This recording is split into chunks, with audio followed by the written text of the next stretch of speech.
For me, entrepreneurship has always been the way. Investing is important because it's the only way you are going to be able to get rich and wealthy for your family. We can close the wealth gap by working together. Market Monday is the biggest investment show ever. My life has literally changed since watching EYL. When you can make people money and you can add value, they're going to be forever indebted to you. And I promise you this year, I'm going to make y'all even more money. Disclaimer, do your own research. Our content is intended to be used and must be used for informational purposes only. It's very important to do your own analysis before making any investment based on your own personal circumstances. You should take independent financial advice from a professional in connection with, or independently research and verify any information that you find on our show and wish to rely upon, whether for the purpose of making an investment decision or otherwise. Let's build our knowledge, our community, and our brokerage accounts. Love is love. That's a fact. Love is love. Welcome back. Happy Monday. Market Mondays, the greatest investment show on the planet. For sure. Yeah, we are blessed to be here. Ian, how you feeling? Amazing. Welcome to the first 40-minute show of the... I'm joking. Everybody in the comments talking about 30-minute show, 15. We're not doing that. 30 minutes. We're here. Blessed to be here. Love y'all. How y'all feeling? Shah, how you feeling? I'm good, man. You know, just surviving the times. Man, we got so much to talk about. I will say this. Shout out to the Breakfast Club. Shout out to Breakfast Club. The whole entire unit, Eddie, the whole team. We will be on the Breakfast Club tomorrow. So check us out. Netflix. Check us out on the radio, iHeart app. You know, a few things. We have to address some things. Might get a phone call. I think we gotta get a phone call. No. Yeah. Yo, you know what? You know what? Ian, and I'm not even. You know, usually I don't say anything, but it was like we kind of had to say something. So you know, if we offended any political connects, we apologize. September 1st. But right now, yeah, I was actually surprised. Usually, you know, I'm the one that actually gets us in trouble, but Troy initiated this one, so you know, it had to be serious. It wasn't me. It wasn't me, guys. But yeah, we might get a couple phone calls, but it is what it is. Check us out. Another great conversation with the Breakfast Club. Shout out to all of them, man. And shout out to Is What It Is. Political season. It is what it is. It is what it is, man. It is what it is. Man, rundown of the week. Blackout. Unbelievable show, man. It should win an award. It should actually win an award if you really think about it. Because we cover so many topics, and it's educational, and it's funny, and it's relationships, and it's politics. I don't think there's another show that's as diverse as Blackout, but it's underrated, bro. It's extremely underrated. We back at Blackout 9:00 Eastern Standard Time on Wednesday. Myself and Ian. Thursday, this is a big episode. This is gems on top of gems on top of gems on top of gems. This is one of the ones. Billionaire. Okay. Billionaire alert. John Morgan from Morgan & Morgan, the largest personal injury attorney firm in the world. Self-made billionaire, the richest lawyer in America. We will have that conversation Thursday at 12:00 Eastern Standard Time on Earn Your Leisure's YouTube channel. He will also be speaking at InvestFest. But man, it's one of them ones, man. Like, if you're interested in business, marketing, and making money, we talked about the prenup. You know, he got the prenup for his children. He made his children get prenups. Man, no hold bars. I left saying that it is it's a classic for sure. Usually you feel like this is gonna be a classic, and individually, I think he's one of the top 5 illest dudes that I've sat down with and had a conversation. Top 5. He might be top 3. I'll just say that. He's one of the ones. Okay. He's actually one of the ones. He's one of the ones. Like, man. And I don't know what it is. Audience, they haven't told me, or I haven't seen the episode, but when Rashad and Troy get excited about the episode and give me a gem or two, I know it's one of the ones. And he also has something to prove. It reminds me of that year Rich Paul got on the stage. He has a lot to talk about. And he talking. Tune in this one. Yeah, he talks. And his panel, just real quickly, his panel is unbelievable at InvestFest. You got him, you got Tashonda Brown Duckett, who is the only Black woman who's a CEO of a Fortune 100 company. And then you got Louis Carr, who is the president of BET. Man, what time is that panel? So that's Saturday, probably one of the most important media and business conversations for everyone who be like, oh, it's just entertainment. I'm there. Shh. That lineup, I'm telling you, if you're trying to book it, it's going to cost you $200,000 to $300,000. That's a fact. At Easily. least. So man, check that out. And then I gotta give a shout out to my dad. My father will be doing a presentation at InvestFest on Friday. That Friday at 10 o'clock in the morning, and he's gonna be talking about financial planning. So see, you're a man of your word. At 10 o'clock in the morning on Friday, he will be doing a presentation.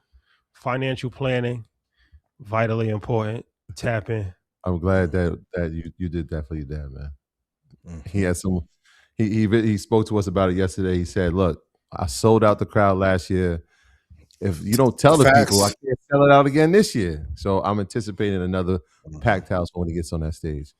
Yeah. And shout out to everybody that tapped in last week too. Shout out to the Ja Rule episode. We got a lot of comments. My brother. That's another classic, yo. I know the 50 thing kind of changed perspective, but Ja Rule is one of one, bro. He is a special person. Yeah. He is. He really is. And then we got choice options class on Thursday. That's a fact. We got my financial planning class on Wednesday. So EY University is on fire this week. We lit this week. Ian, any announcements? Yeah, Stock Club call will be June 26th at 4 p.m. Central. After you check them out on Breakfast Club on Tuesday, check me out with Ebro, Laura, and Rosenberg talking about some choice words Ebro had for Rosenberg. And for those of you who don't know, he's one of the best investors and Apple executive.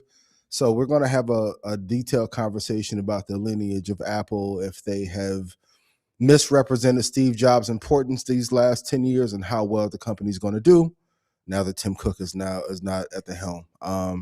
If I've made you money, please put yes in chat. And to the brother who put the thing in about the circular investment leading to a recession, we'll talk about it tonight in our 40-minute show. The internet was in an uproar. They don't love the community anymore. Bro, come on. Oh, Troy, you got this. Tell them, hey, Ian, his disposition rubbed off on me, and me and Ian had a conflict.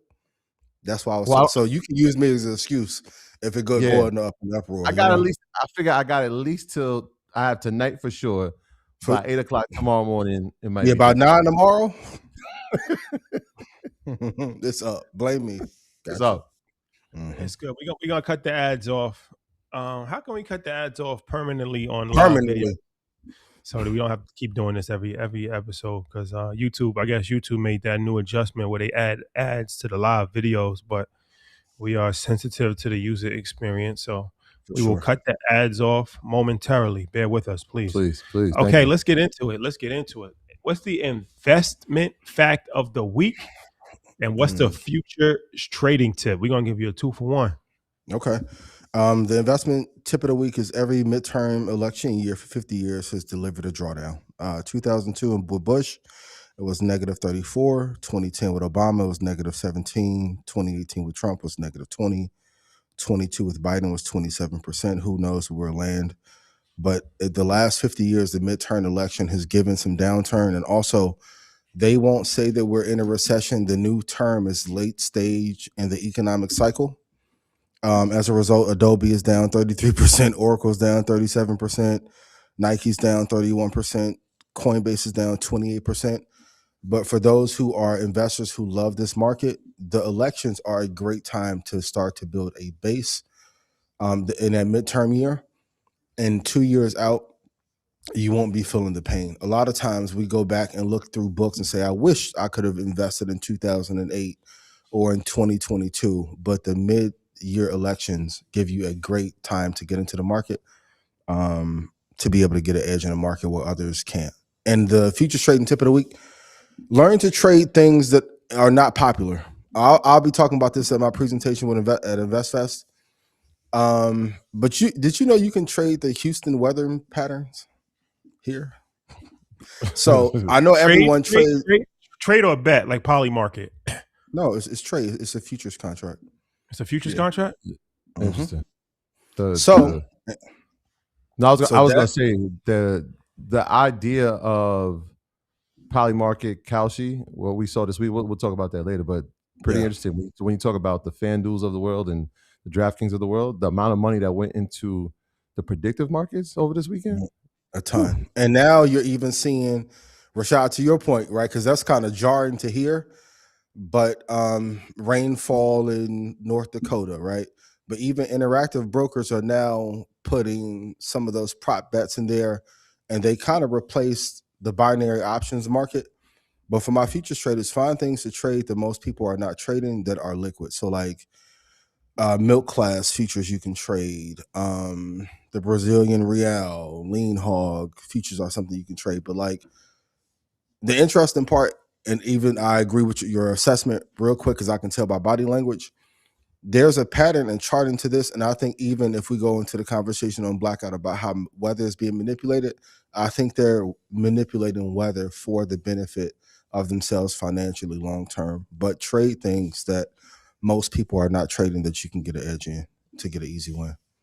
Yeah, I got a quick investment fact. I think this is really important, especially when we're looking at times like this. And you brought up some good companies. Don't confuse high valuation with overvaluation, and I think that's important because That's a good one.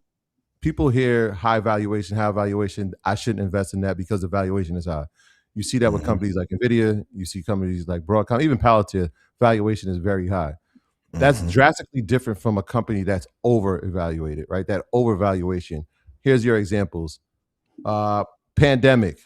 We can't communicate. We can't go into office. Zoom becomes a company that everybody's investing in. That company runs out of this world, right? Parabolic move.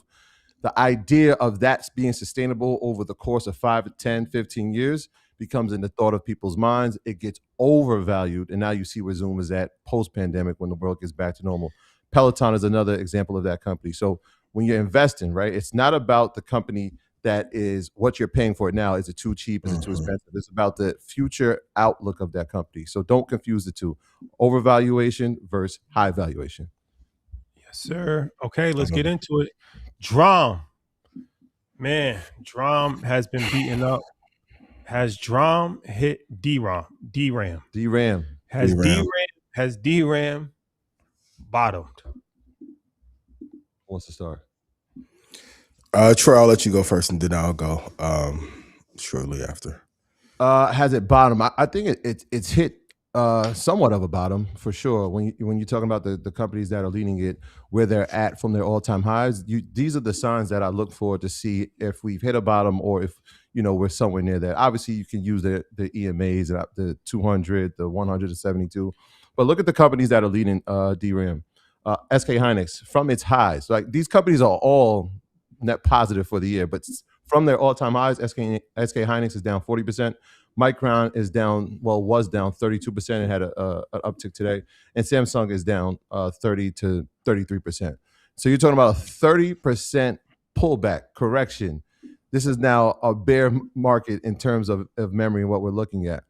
DRAM obviously is affected because it's specific to the memory sector. And so when you see a 30% pullback in the leading companies, and you watch DRAM pull back from, I think its all-time high was 80, it's pulled that down now to 52. Yeah, that's a correction. Does that mean the story has changed? Absolutely not. Does that mean that there's opportunity ahead of us? 1,000%. And so a lot of the people who were in DRAM in April and got in at the $27 calls and the $33 calls, and some of y'all in the $40 calls, yeah, it's pulled back from some of the gains that you've had. It hasn't got back down to ground zero per se. And so there's opportunities to now extend out even further. 2028, January, I know it was there, but if you look now, maybe June's there. Well, I'm definitely looking for that. So if it hasn't bottomed, if it has or has not bottomed, I think we've gotten to a point where we're near there. If not, we've been there already. Yeah, one of the things I'm going to be talking about in my presentation is like how to discover these zones way in advance. I think a lot of people, and we were talking about this before, because a lot of people missed out on SK Hynix, Micron, they kind of wanted to die as a result because they missed out, which I think is a mistake. I called a price here that I think it would go to a touch that. And for those of you who got in, I appreciate you. And to the brother from Queensbridge who thought I was gatekeeping, I hope you got in. I do think we can hit another rough patch here up until maybe like the third week of August. But is this a zone that I want to buy it and have it in? Absolutely. Did I see this move happening? Absolutely. And we'll talk about it later.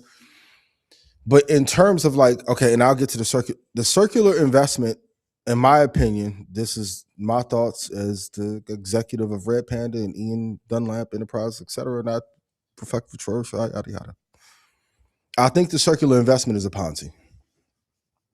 But what I will say, the companies that will be okay regardless of the circular investment will be NVIDIA, the memory companies, and the chip companies. Everyone who slapped AI on a label who were publicly traded to increase valuation, they're going to have an issue later on down the line. And we'll talk about that in full maybe after InvestFest.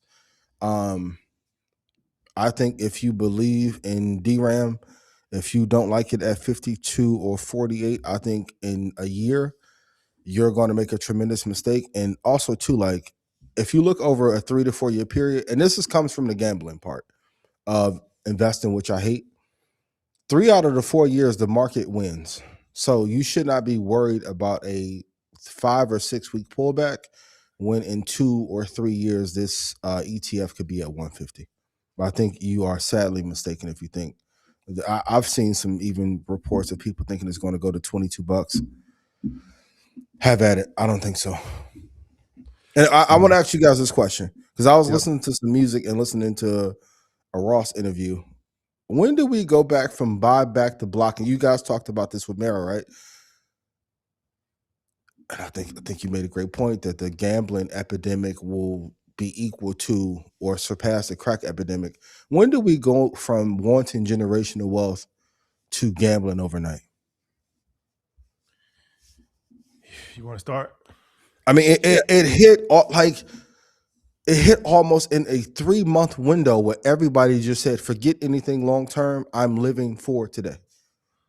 Yeah, when you think of that about the time, especially with the buy back the block, and you talk about 444 from cultural moments, Nipsey, obviously, rest in peace, was a part of that movement. There was a shift that was happening, definitely in our culture for sure, and obviously in our community. Our platform gets launched in 2019.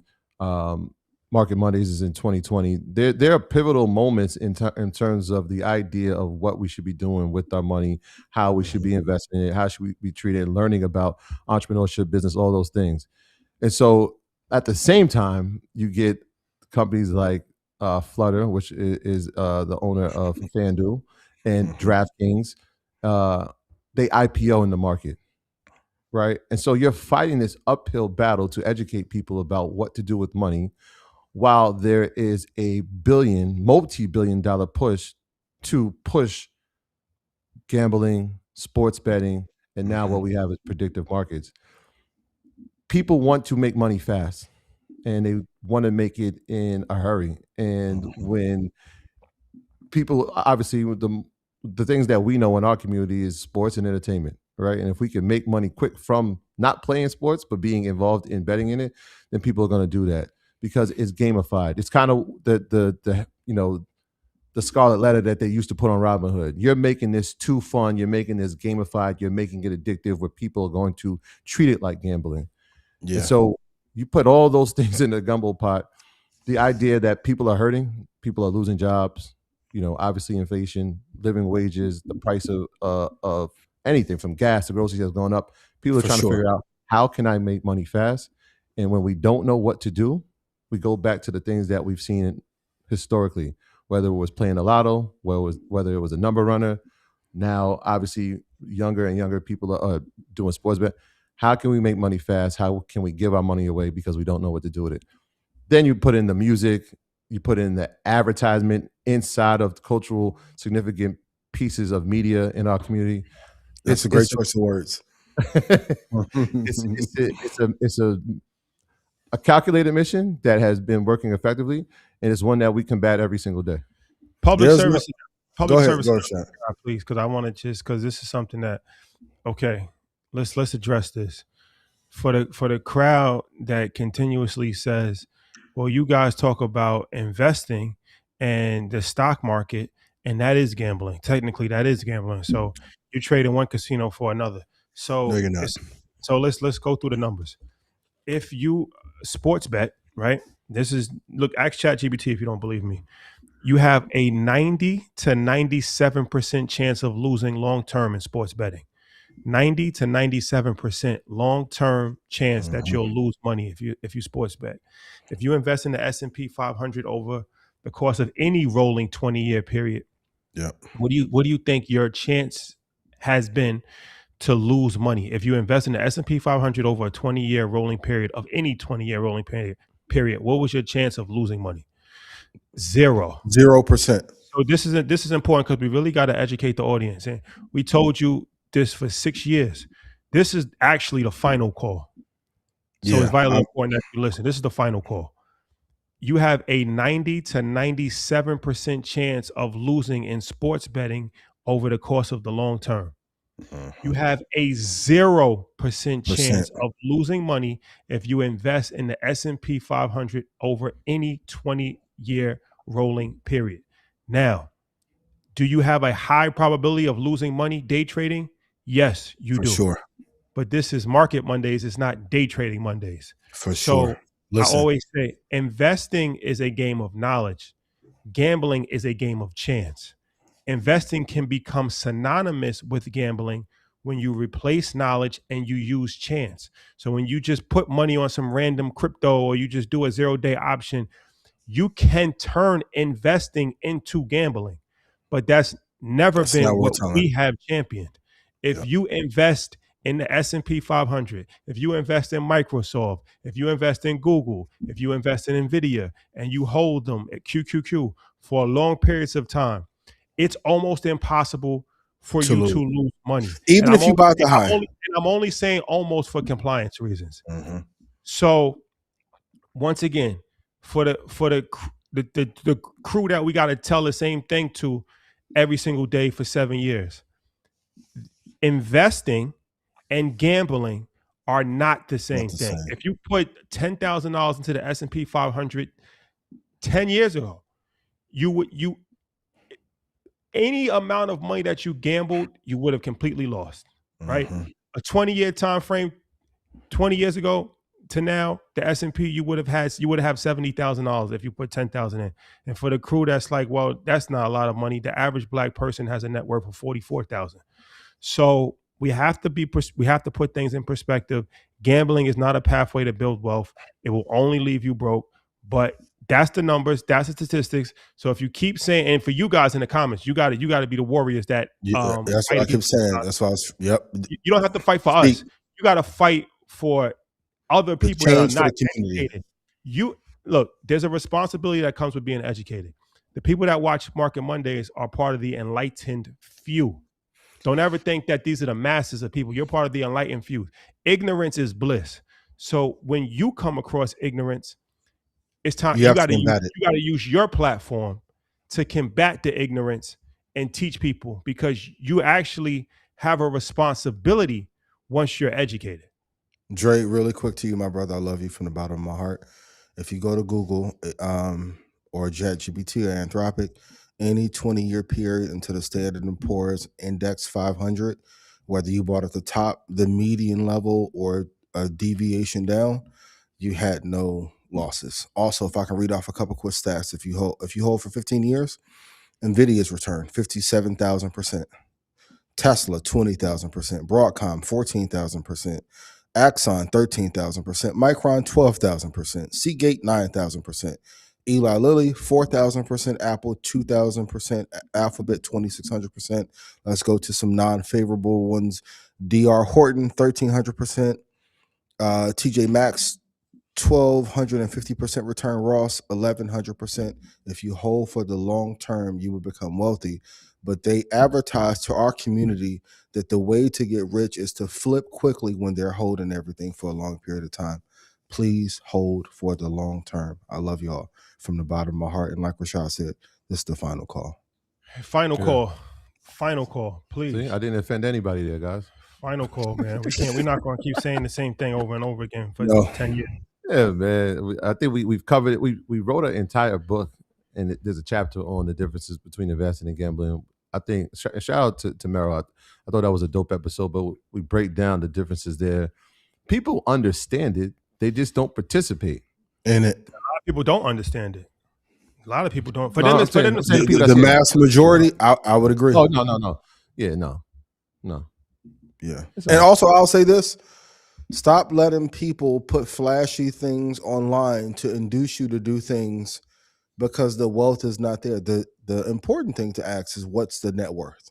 I see a lot of people trying to induce people in all the trips and da-da-da-da-da. But that's how we get brought into a scam. And then a year later, everyone's like, well, how could this go wrong? The net worth story tells the real story. Hold for the long term. In any business that you're in, all the gains are there. And for those who be like, well, I need money now, I feel you. But every company who knows that you need money now are robbing you to make themselves rich. And I've talked to a couple of people at these companies. They take the money and put it right into the indexes into QQQ. Hold for the long term. Yeah, there's a reason why they're publicly traded. That's a fact. Yes. Micron Correction. Is it an overreaction or is it something to be concerned about? I think the Micron correction is a healthy one. Anytime you have a parabolic move like we've seen in the memory sector, specifically with Micron, a healthy correction is a nice pullback. What does that mean? That means that new entry points are now created. That means no opportunity is going to be created, and we should look at it as that. A lot of us have been in it since $100, $82 for some who caught it on a downturn in early 2024. And you've got these calls out that are pretty well extended. And so, yeah, if you're in the calls and you've lost some percentages, does it feel great? No, but it's healthy because now we can extend out even further. So we've been watching the EMAs on Micron. I think if you've watched the news lately, and I told you last week was an important week for the AI story in terms of ASML with the lithography machines, how TSM was going to report in terms of demand. And then we saw something very interesting this weekend when Alibaba talked about Quinn 3 and Mushat talked about Kimi 3. And people thought, oh, here comes the next DeepSeek moment, right? Like when we saw DeepSeek, it was, oh, wait, we're spending too much. This could be done in a way more efficient manner. And when I looked at it and really pulled back the layers, and some of you might have been doing the homework as well, and we'll talk about this a lot on Thursday night because I'm going to go deep in my bag with it. The idea of having something done cheaper, having something done more efficient, has kind of been the model from the Chinese side for AI. But what doesn't change is demand, because if you do something cheaper, that means more people will want to do it. More people will be using it. In fact, Kimi, which released on Sunday, had to stop subscriptions. They actually had to stop taking money. Yeah. Because their compute was over exercised. They ran out of compute. Well, what does that tell us? If more models are being created, if cheaper models are being created, that still means there's a demand for compute. Who does that benefit, right? When we saw DeepSeek, it was, hey, that's going to crush the NVIDIAs of the world. That's going to crush the AMDs. And they did pull back. This time, when you're looking at it, if they had to stop subscriptions, they literally had to stop taking money because compute was overmaxed, that means compute is even more demand because more people are going to need it. So that benefits the NVIDIA. That benefits the AMD. But you know who it also benefits? The memory sector. For sure. Because for all compute is going to need the memory component, whether it's from SK Hynix, whether it's from Samsung, whether it's from Micron. Why do I say those three? Because those are the three leaders in high bandwidth memory. And you all should know that because you've been watching this for at least 2 years when we've been talking about it. And so it's an interesting time. We're seeing a nice correction here. The demand story is still intact. We just saw what's happening from China, and Alibaba has a large role to play in it when we talk about the fourth leading cloud provider in the world. Demand is there. Computers back in demand. We're still seeing it now. We're going to see what happens with Google on Thursday, and then we're going to see some more of the hyperscalers. But that was an interesting moment that furthermore cemented my conviction, and computers still going to be in high demand, and memory is right a part of that story. And the files for everything is getting bigger. Even if you look outside of the AI space, if you try to buy anything memory related, the price is just going up across every company. That won't retreat to like the days of getting a Lexmark 16 gig, anything for cheap. Those days are over with. I keep saying it because people missed out on this move. they want it to crash. It's been 4 weeks that it's been down. But if you look at the totality of the move, even if you go back, let me move my charts up real quick. If you go back to 24, it was hovering at 91. Like Right. Also too, it's a big lesson I told in Stock Club. When you achieve 10x returns, that has to be a liquidation point for a lot of you. I know some of you want to then get to 2,000% return, but some of you have to turn these big returns into life-changing vehicles for your family. I'm seeing a lot of people post returns and high percentages, but if you hold them, especially if you're on the option side, and don't put them into a better vehicle that you can build generational wealth with, you're gambling. You're gambling. So no, this company isn't going to fall apart anytime soon. It's not dead. I saw a lot of that on Twitter over the last 4 or 5 days. Even though the Kospi is coming down, regardless if we do have an open source model here in the States or China makes one, I'm going to be very honest with you. The memory companies and hyperscalers have been hedging with China anyway. Mm-hmm. So there's going to be demand there across continent. Regardless, they'll be fine. They'll be it. And you think about what does it affect? Yeah, it does affect some of our models here, the OpenAIs of the world, the Anthropics of the world. It definitely affects them. But like I said, the fact that a company had to stop taking money because they ran out of compute on day one. Think about that. On day one, they released the model. Oversubscribed. And oversubscribed. Yeah. What does that say? More people using it, more people being created. If it's open source, great. More creators will be using it and more people will need compute. That's music to my ears, y'all. Johnny Ive, y'all did. I love you. You did all that stealing to put out a keyboard? Epic fail. You didn't see the new. We'll talk about it another time. That's garbage. We're gonna start calling a spade a spade. I'll take the calls. Johnny Ive, my brother, you are too brilliant to put out. Sam, get out of Johnny's way, please. Please. We got to have a conversation about the executives getting out of the way. I'd say it forever. Tim Cook needs to step aside. Yes. Apple to the upside. Sam, you got to get out the way. I do want to ask you guys, what's your biggest investment lesson of the year so far, halfway through the year? To say it one more time? Well, what's the biggest investment lesson that you have gained this year for the first half of the year? It's crazy. I heard them say this on maybe it was on Bloomberg or CNBC that the market never repeats itself, but it sure does rhyme. Mm-hmm. And so there are patterns that are very similar, right? There's a narrative that's going to be painted, whether it was the .com or whether it was the housing crisis or whether COVID, and now it's AI.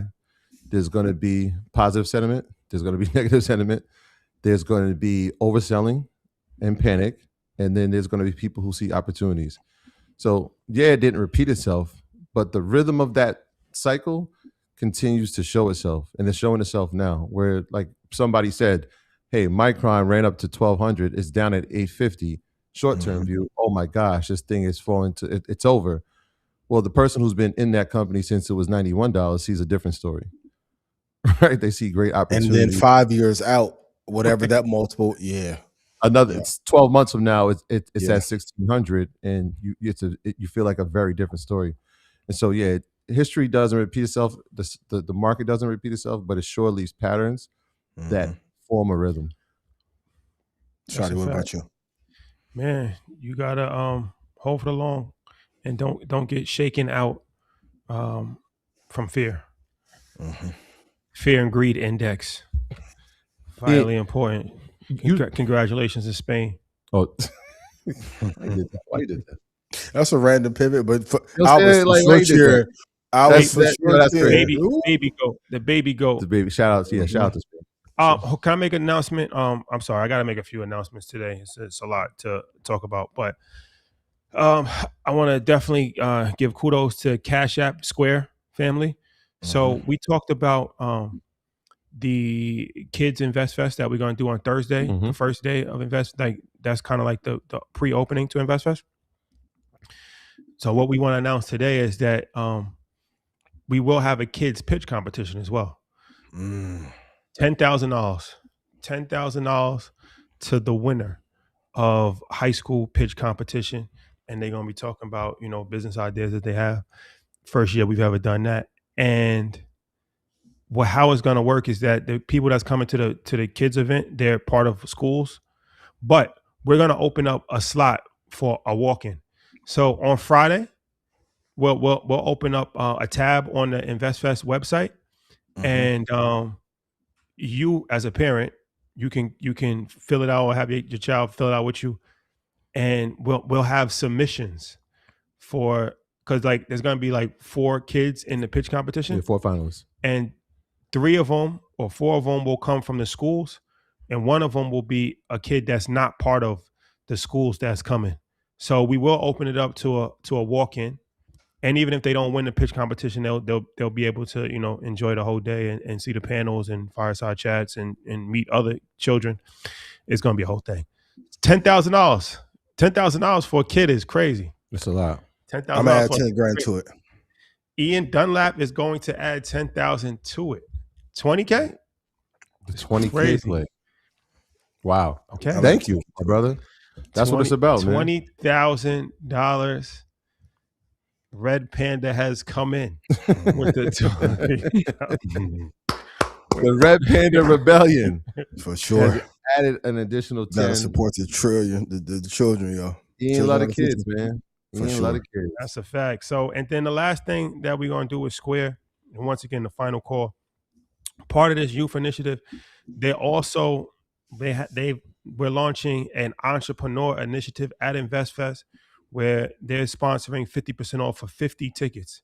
This is for aspiring entrepreneurs, anybody really, but it's designed for that, to give people that may not financially be in a situation where they could maybe pay in full.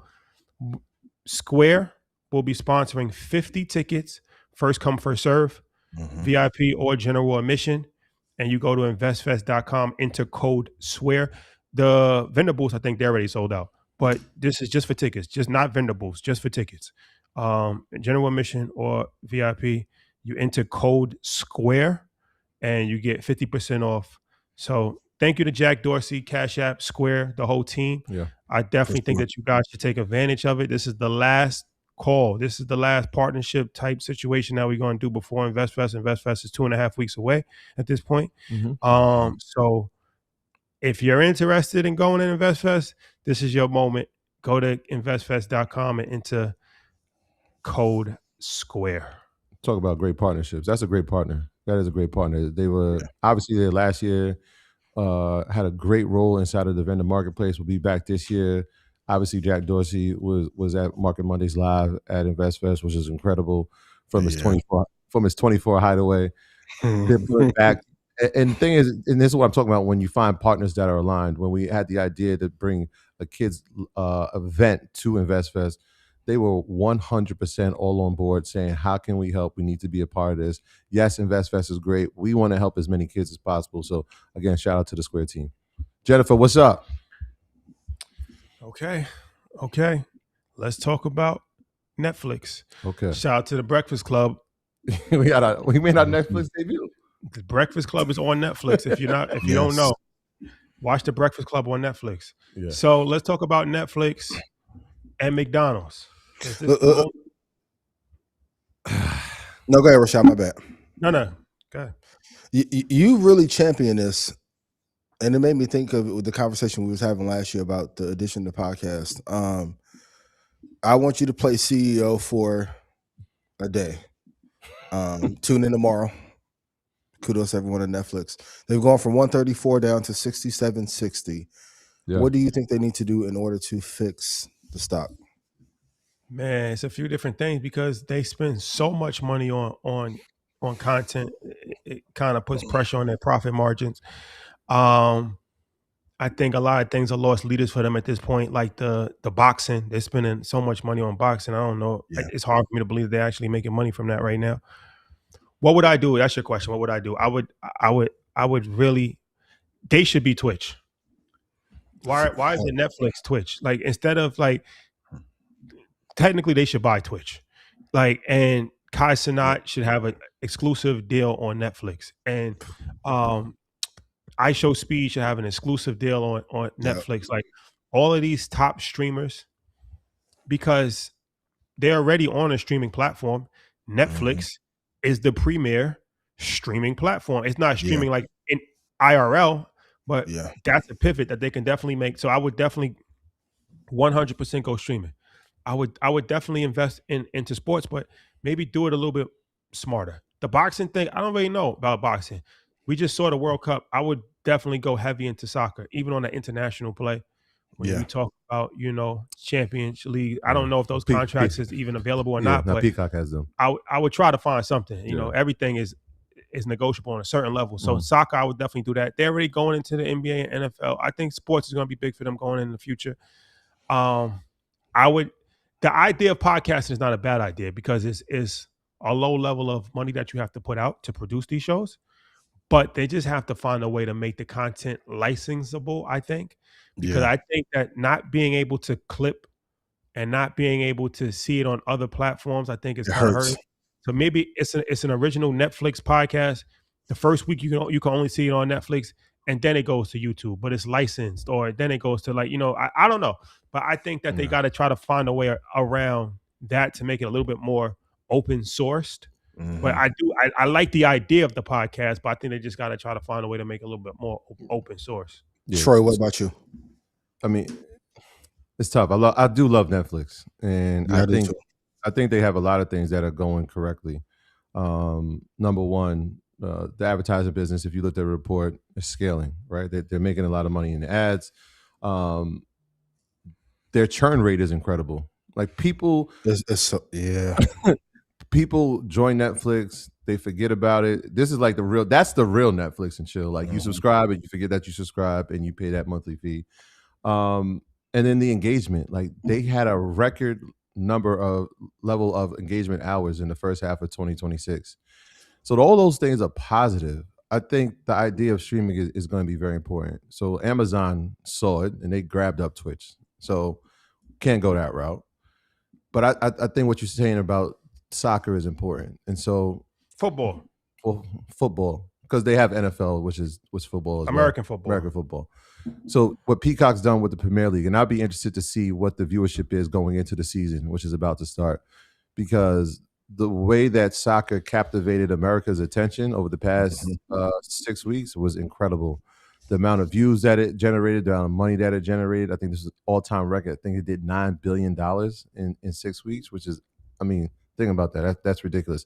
It almost got to American football levels in terms of advertisement during commercial breaks, during water breaks, which means that there's a revenue model there. They didn't see it with the MLS, so Apple came and snatched that up. So what could they do? There's going to be a bidding war for the World Cup going into 2030. I know it's going to be in Spain, Portugal, and Morocco. So who gets the licensing right to that? I could see a streamer like Netflix doing it rather than us saying, hey, it's Fox, and the Fox is not the easiest app to do. I think college football is important. I think that's an element that the live sports piece is important. I think college football will be the next segment that they get into. But also, CBS has had a lock on the basketball side, the NCAA tournament. Can they figure out how to now be a part of that?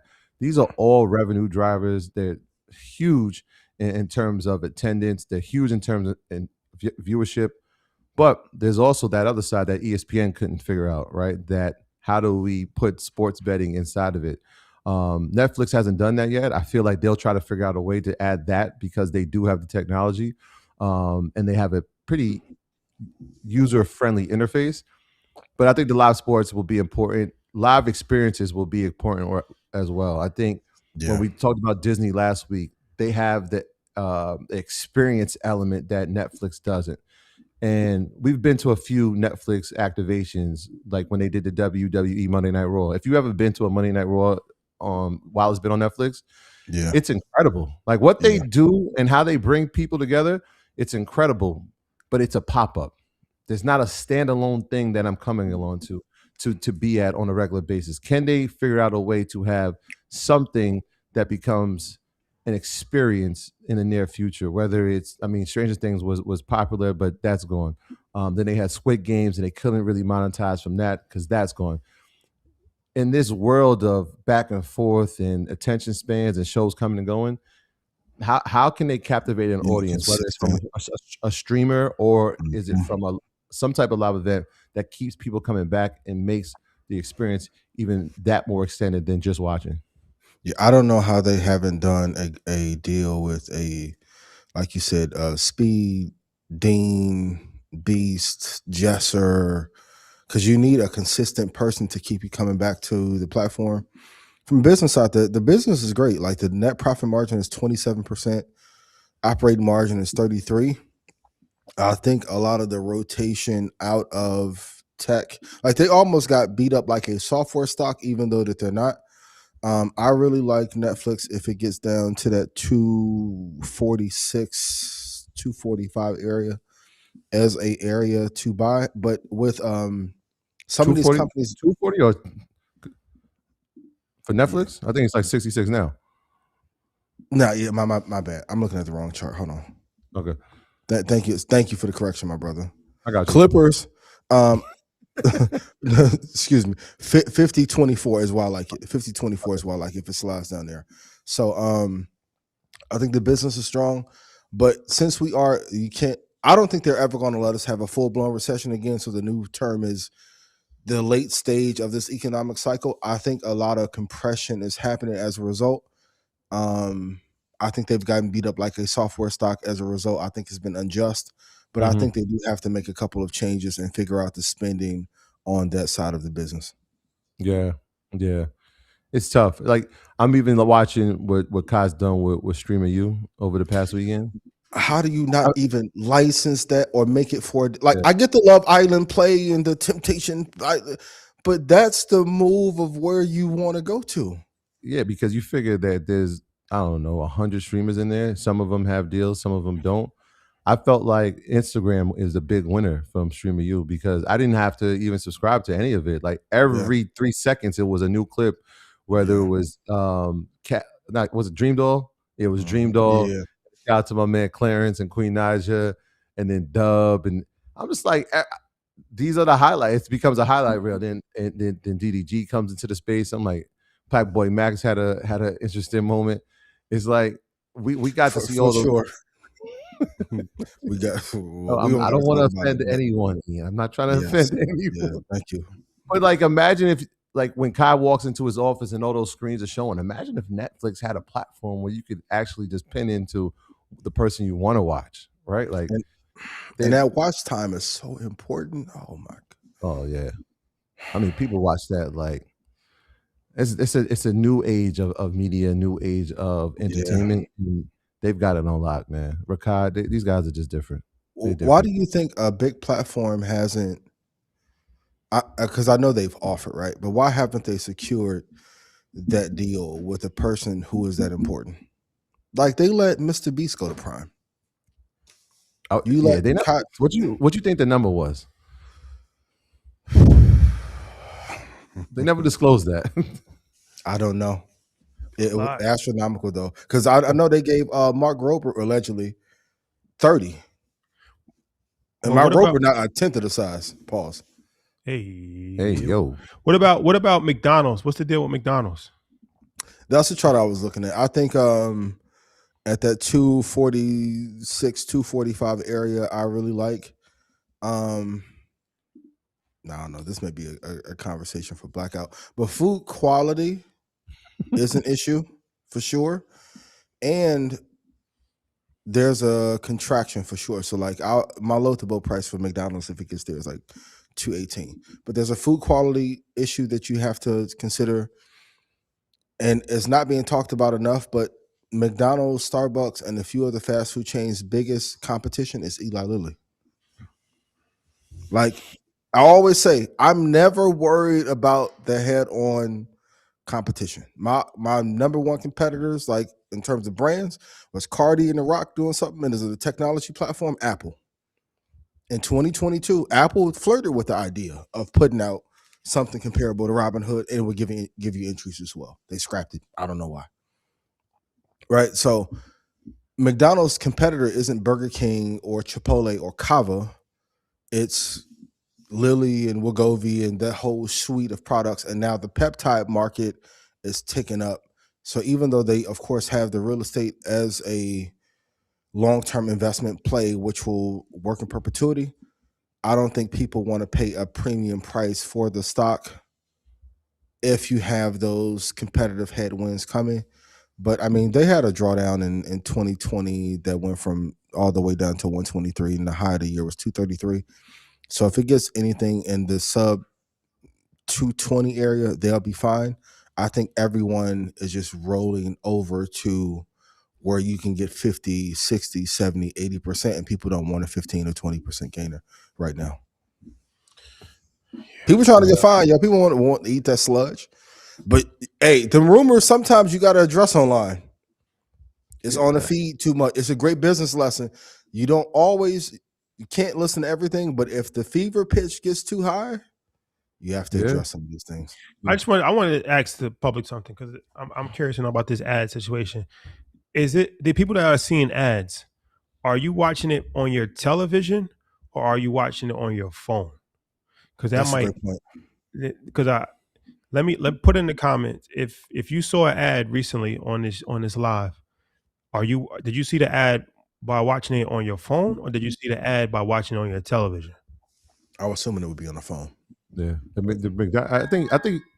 I think you spot on with the GLP thing. I don't think people are looking at it from that standpoint, from a terms of people can't eat as much as they used to, and people are choosing not to have healthier choices. You put those two things in, and you can see why they've been. Yeah, but I feel especially here, when you go into McDonald's, I mean, we're 80s babies, and so that used to be like a family thing, right? Like Thursday night, you get your McDonald's, you're watching the Cosby Show, you're watching Different World, you're watching the Fresh Prince, whatever it is, and like you do that. And now, obviously, as healthier options have come more to the forefront, people are not doing that. But even when you go inside of a McDonald's, it's like a tech hub at this point. Like, yeah, pretty much. Yeah. you punch. It looks like something out of Black Mirror. Yep. Yeah, the only time you really seeing somebody is when maybe if you pay, there might be somebody standing there, but it's just a different feel inside there. You know, I thought something that was interesting is it made me think back to the early '90s when the Dream Team or McDonald's would have like a specialized cup, and you was like a collector item cup that you would get. And we used to go and like try to get the meal so we can collect all the cups. And then I saw them bring that back for the World Cup. And I was like, damn, they're really trying to capture that audience again. But I really don't know if that audience is there, right? Like we're older now, we're making better choices. This level of what collector items don't feel the same anymore. Yeah. Okay. Well, let's talk about long-term holdings. 4 long-term holdings outside of the norm, perhaps, potentially. Yeah. I thought this was a great question. If it wouldn't be VOO, VTI, Apple, or Microsoft, which 4 would I hold? I would do VGT. I would do MGC. Curveball. Which is Vanguard mega cap. I would do Google because I think regardless of the AI story, Google is going to do exceptionally well.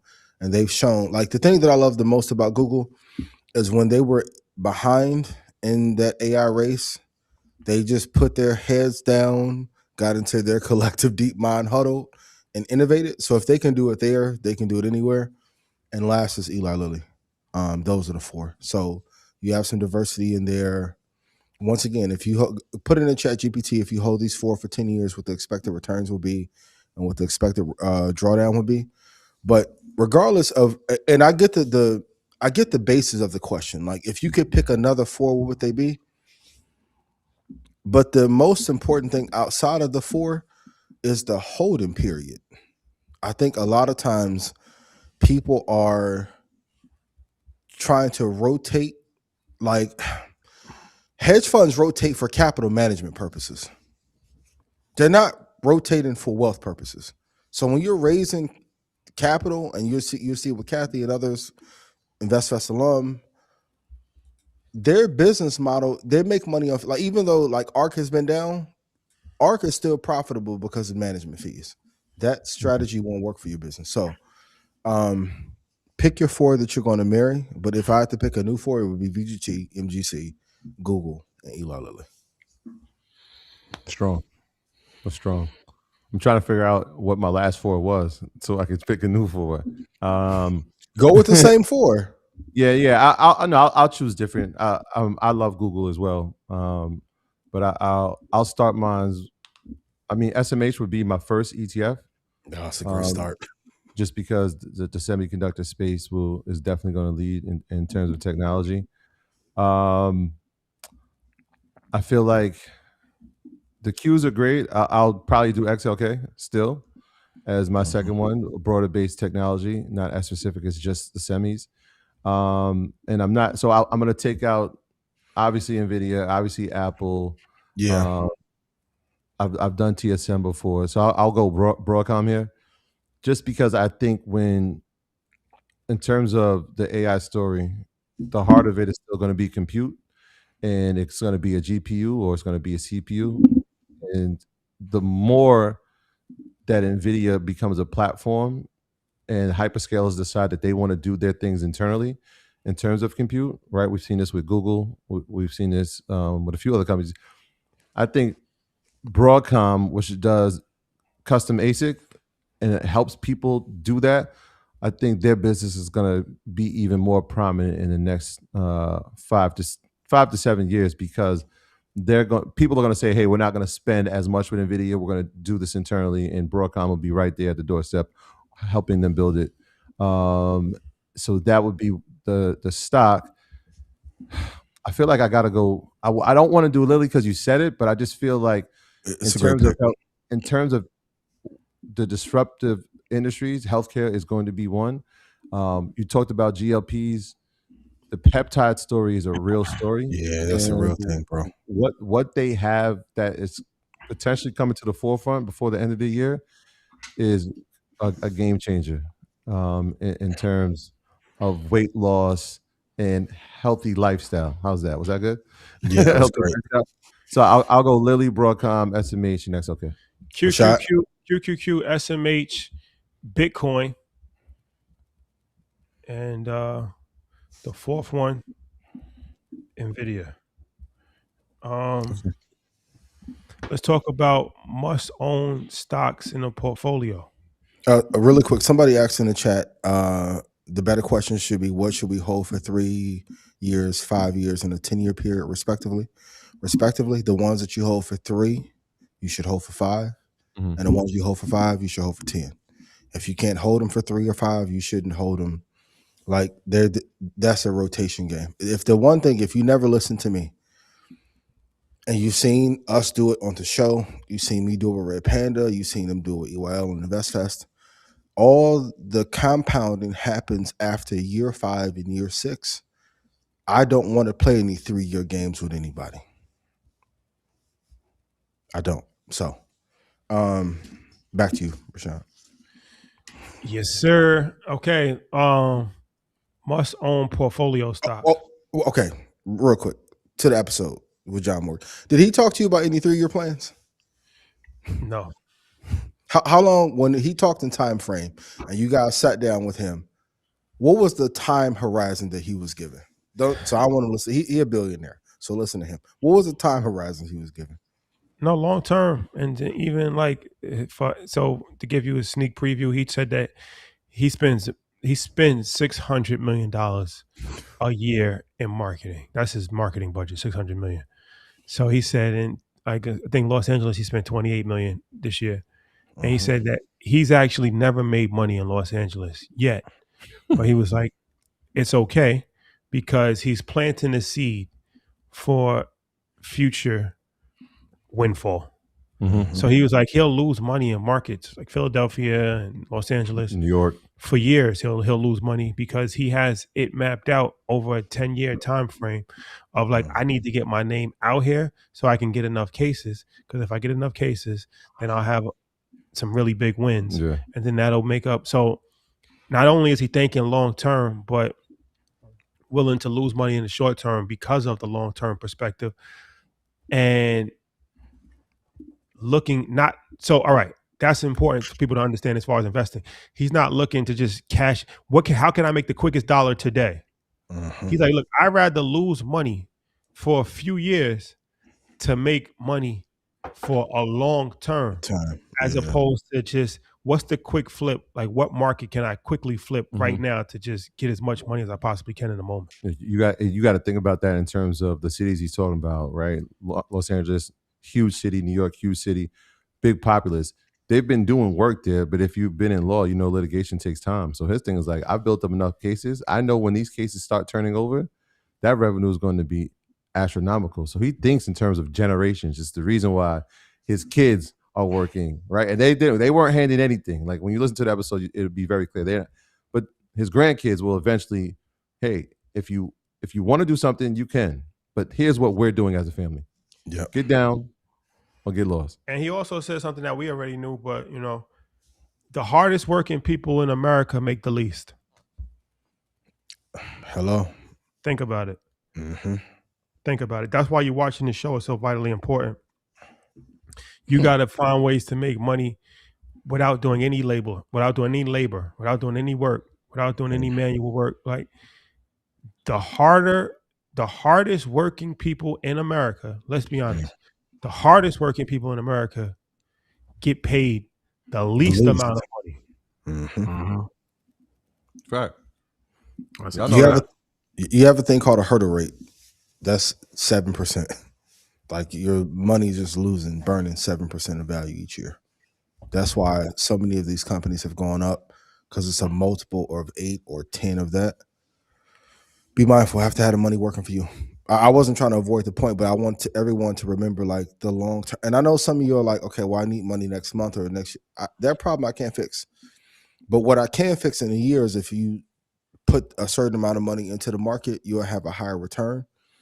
And you have to stop being afraid to put the money, because even going back to the collector cup issue, right?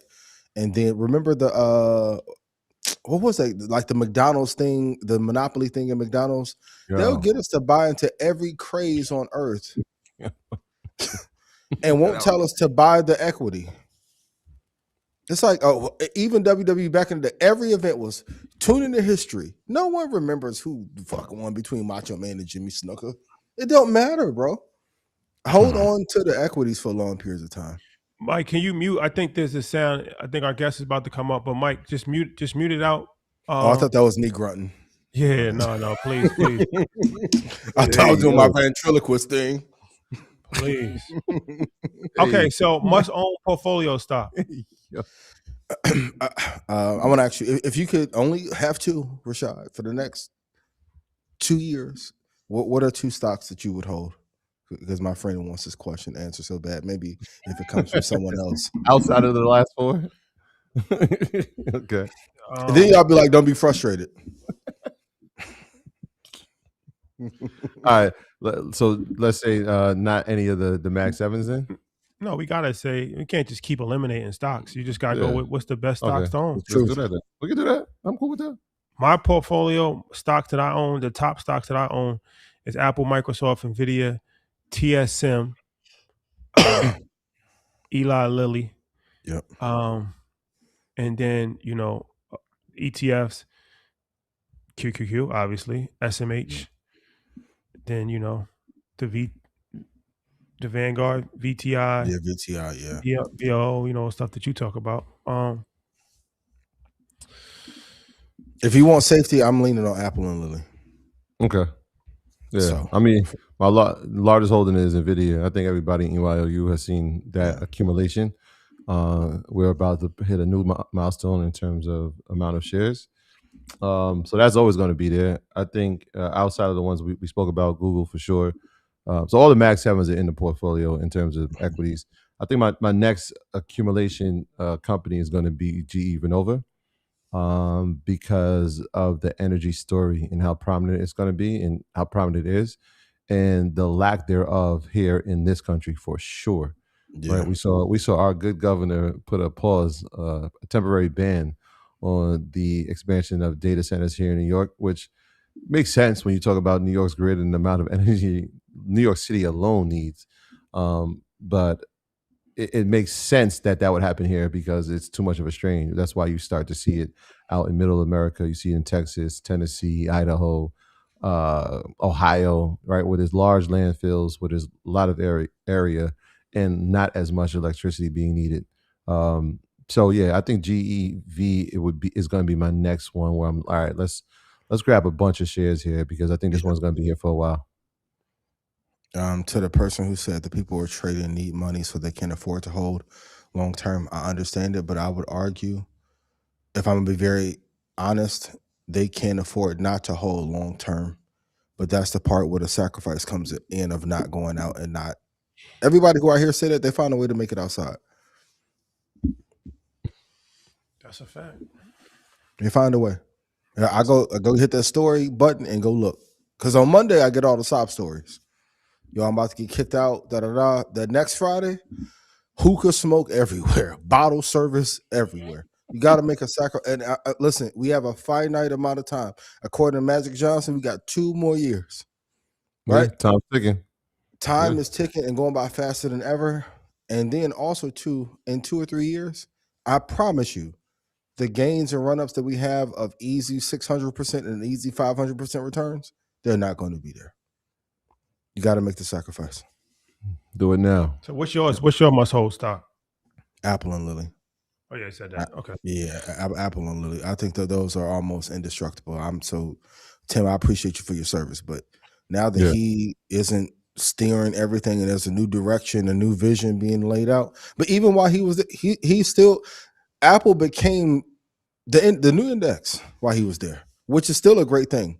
They had a bunch of missteps, but they also didn't overspend in AI, and the underspending without a clear direction led to victory. That's another great lesson. I never hear anybody in the AI spend world say, well, it's good debt. They spent 3.2. Sometimes the not deploying the capital into a non-returning vehicle is the move. Apple executed that incredibly well. That's a fact. Yes, I did say GEV, but you know what I didn't say? I said the Max 7s, but I also have 500 shares of AMD. And it's important that I say that because it's not a Max 7 company, but it is part of the AI story in terms of CPUs. And if you look at what NVIDIA has now done when it's going to Vera Rubin, it's not as many CPUs. And AMD has now got it down to 1. So it's a GPU, CPU that goes on the board. So AMD is another one that. And you can argue AMD should replace Netflix in it. But I mean, FANG is already structured. Yeah, we got a new acronym on the way. Uh-huh. Yep. All right, we're gonna bring our guests up. But before we do that, I just gotta say one thing. It's so much. Like I said, we talked about InvestFest with Square. If you're just joining, Square's sponsoring 50 tickets to InvestFest, 50% off for anybody that wants to come, general admission or VIP. Go to investfest.com, enter code Square. We're doing something that we've never done before.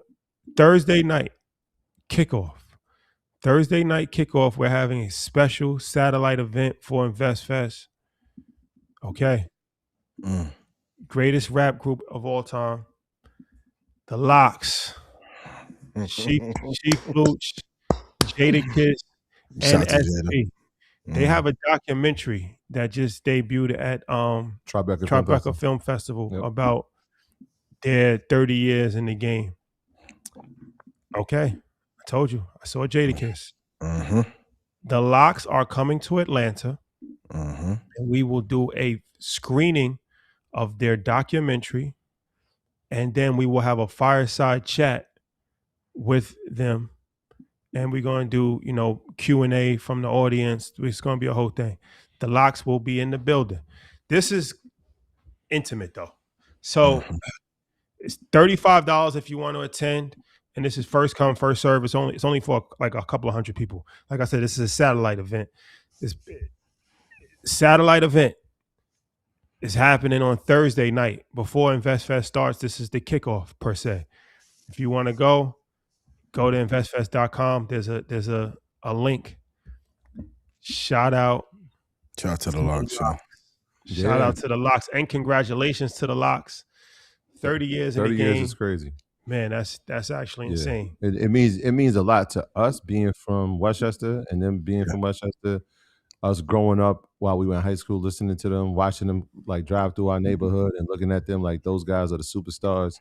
Them being on, Bad Boy at that time, of the height of Bad Boy. It was a crazy thing now, to the point where like, we run into Kiss, we run into Styles. I see him at parent-teacher conferences every year. So it's interesting, like watching them stay together, show loyalty through it all, and now have this documentary Trinity. It's dope, man. So it's going to be a hell of a night, man. I'm looking forward to it. Get your tickets. Get your tickets, please. Get your tickets to the locks. 38 Special. I told you they're easy to do business with. Done business with them. Real easy. You see Jada, hey, let's do something. The crazy part, Jada offer, hey, we should do this. Okay. Couple of bucks, the price of a movie. The price of a movie since we watching a movie. Real quick. But man, I think that's gonna be dope. We have never done a movie screening before. And to have the guys come and to talk to them, it's gonna give a real, Cannes Film Festival and Tribeca Film Festival, and it's going to give a real film festival type vibe. Yeah, there's no other place you can see it. Right, this is the only place you can see it. It debuted at the film festival that actually is giving us access to it before it goes anywhere. So I mean, you got to support the guys who've held this culture down for so many years, man. So make sure we see y'all there. It's going to be a hell of a night. Also on a business level, if you guys are there, ask them business questions. I think too often we don't look at these groups as what they are. They're multi-million-dollar brands. The Locks are a multi-million-dollar brand. Jada, multi-million.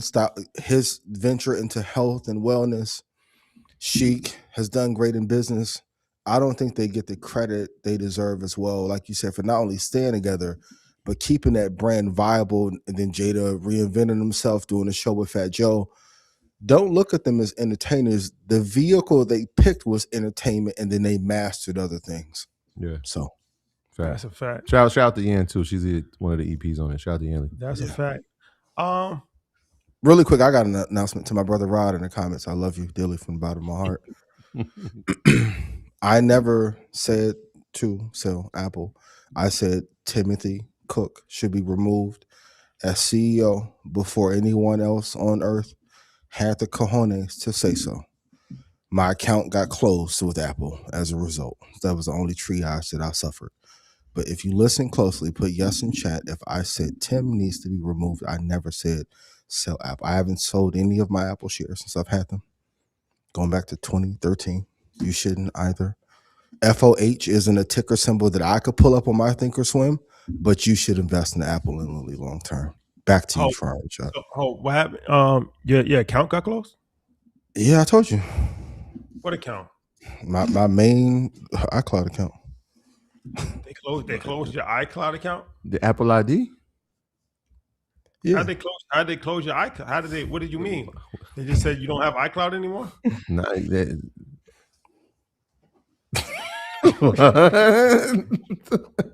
So then I go into the Apple store and say, hey, I'm having a little issue. It's above our paper. There's nothing we can do to restore your account. If you'd like to make a new one, we can assist you with that. But you have a block on your account. We got close terms and conditions. I made what? I call everybody I knew up there. Hey, bro. So on that 832 number, allegedly. I can't even download no apps. Allegedly, it wasn't Timothy.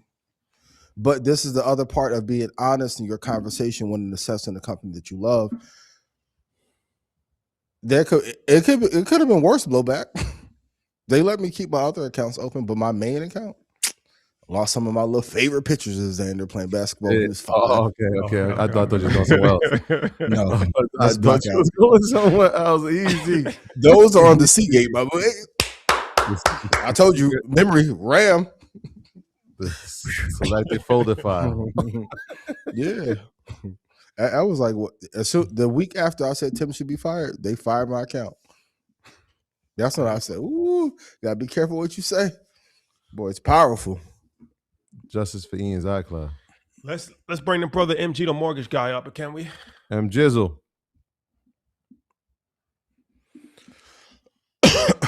There you go. Brother.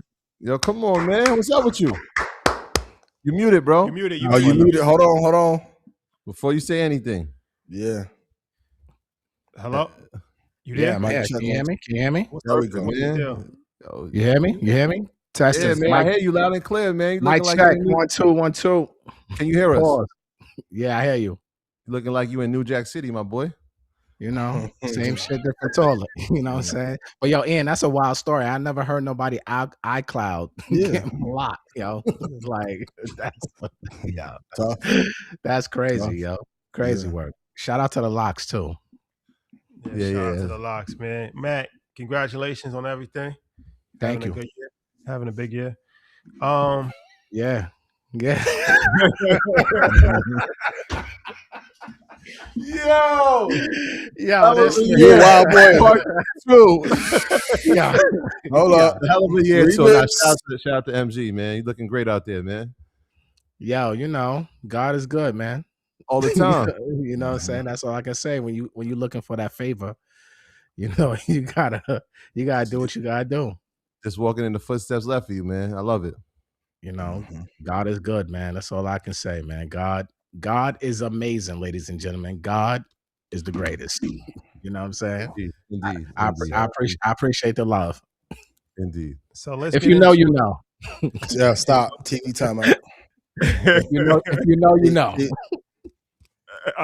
Let's get into it, man. If you don't know Matt, man, you must not watch on your leisure, but MG the mortgage guy, MLS number 290 53018, man. 58700. Let's go. mortgage expert. Man, so much to talk about. Let's get into it. Let's start here. Let's start with foreclosures hitting highs that we haven't seen since 2019. Nobody's talking about the foreclosure. Are we in a foreclosure crisis? And okay, why? What's happening? And is this an opportunity to maybe buy real estate, being that there's a lot of foreclosures? So no, we are not in a foreclosure crisis. So foreclosure filings, right? So there's a difference, guys. So when you see headlines like that, foreclosures are at an all-time high since 2019.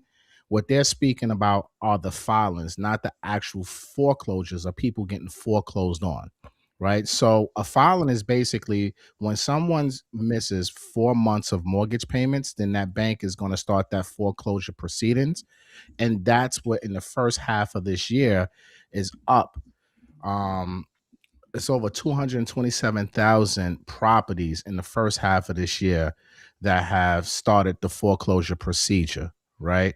So this is a very high level of foreclosures. You know, we haven't seen this type of, you know, activity since pre-pandemic, right? But these are the starts. This doesn't mean that people are actually getting foreclosed on, but completed foreclosures are increasing and activity is rising year over year. So a lot of those moratoriums and all those workout plans, you know, a lot of those things have come to an end over the past 12 to 24 months.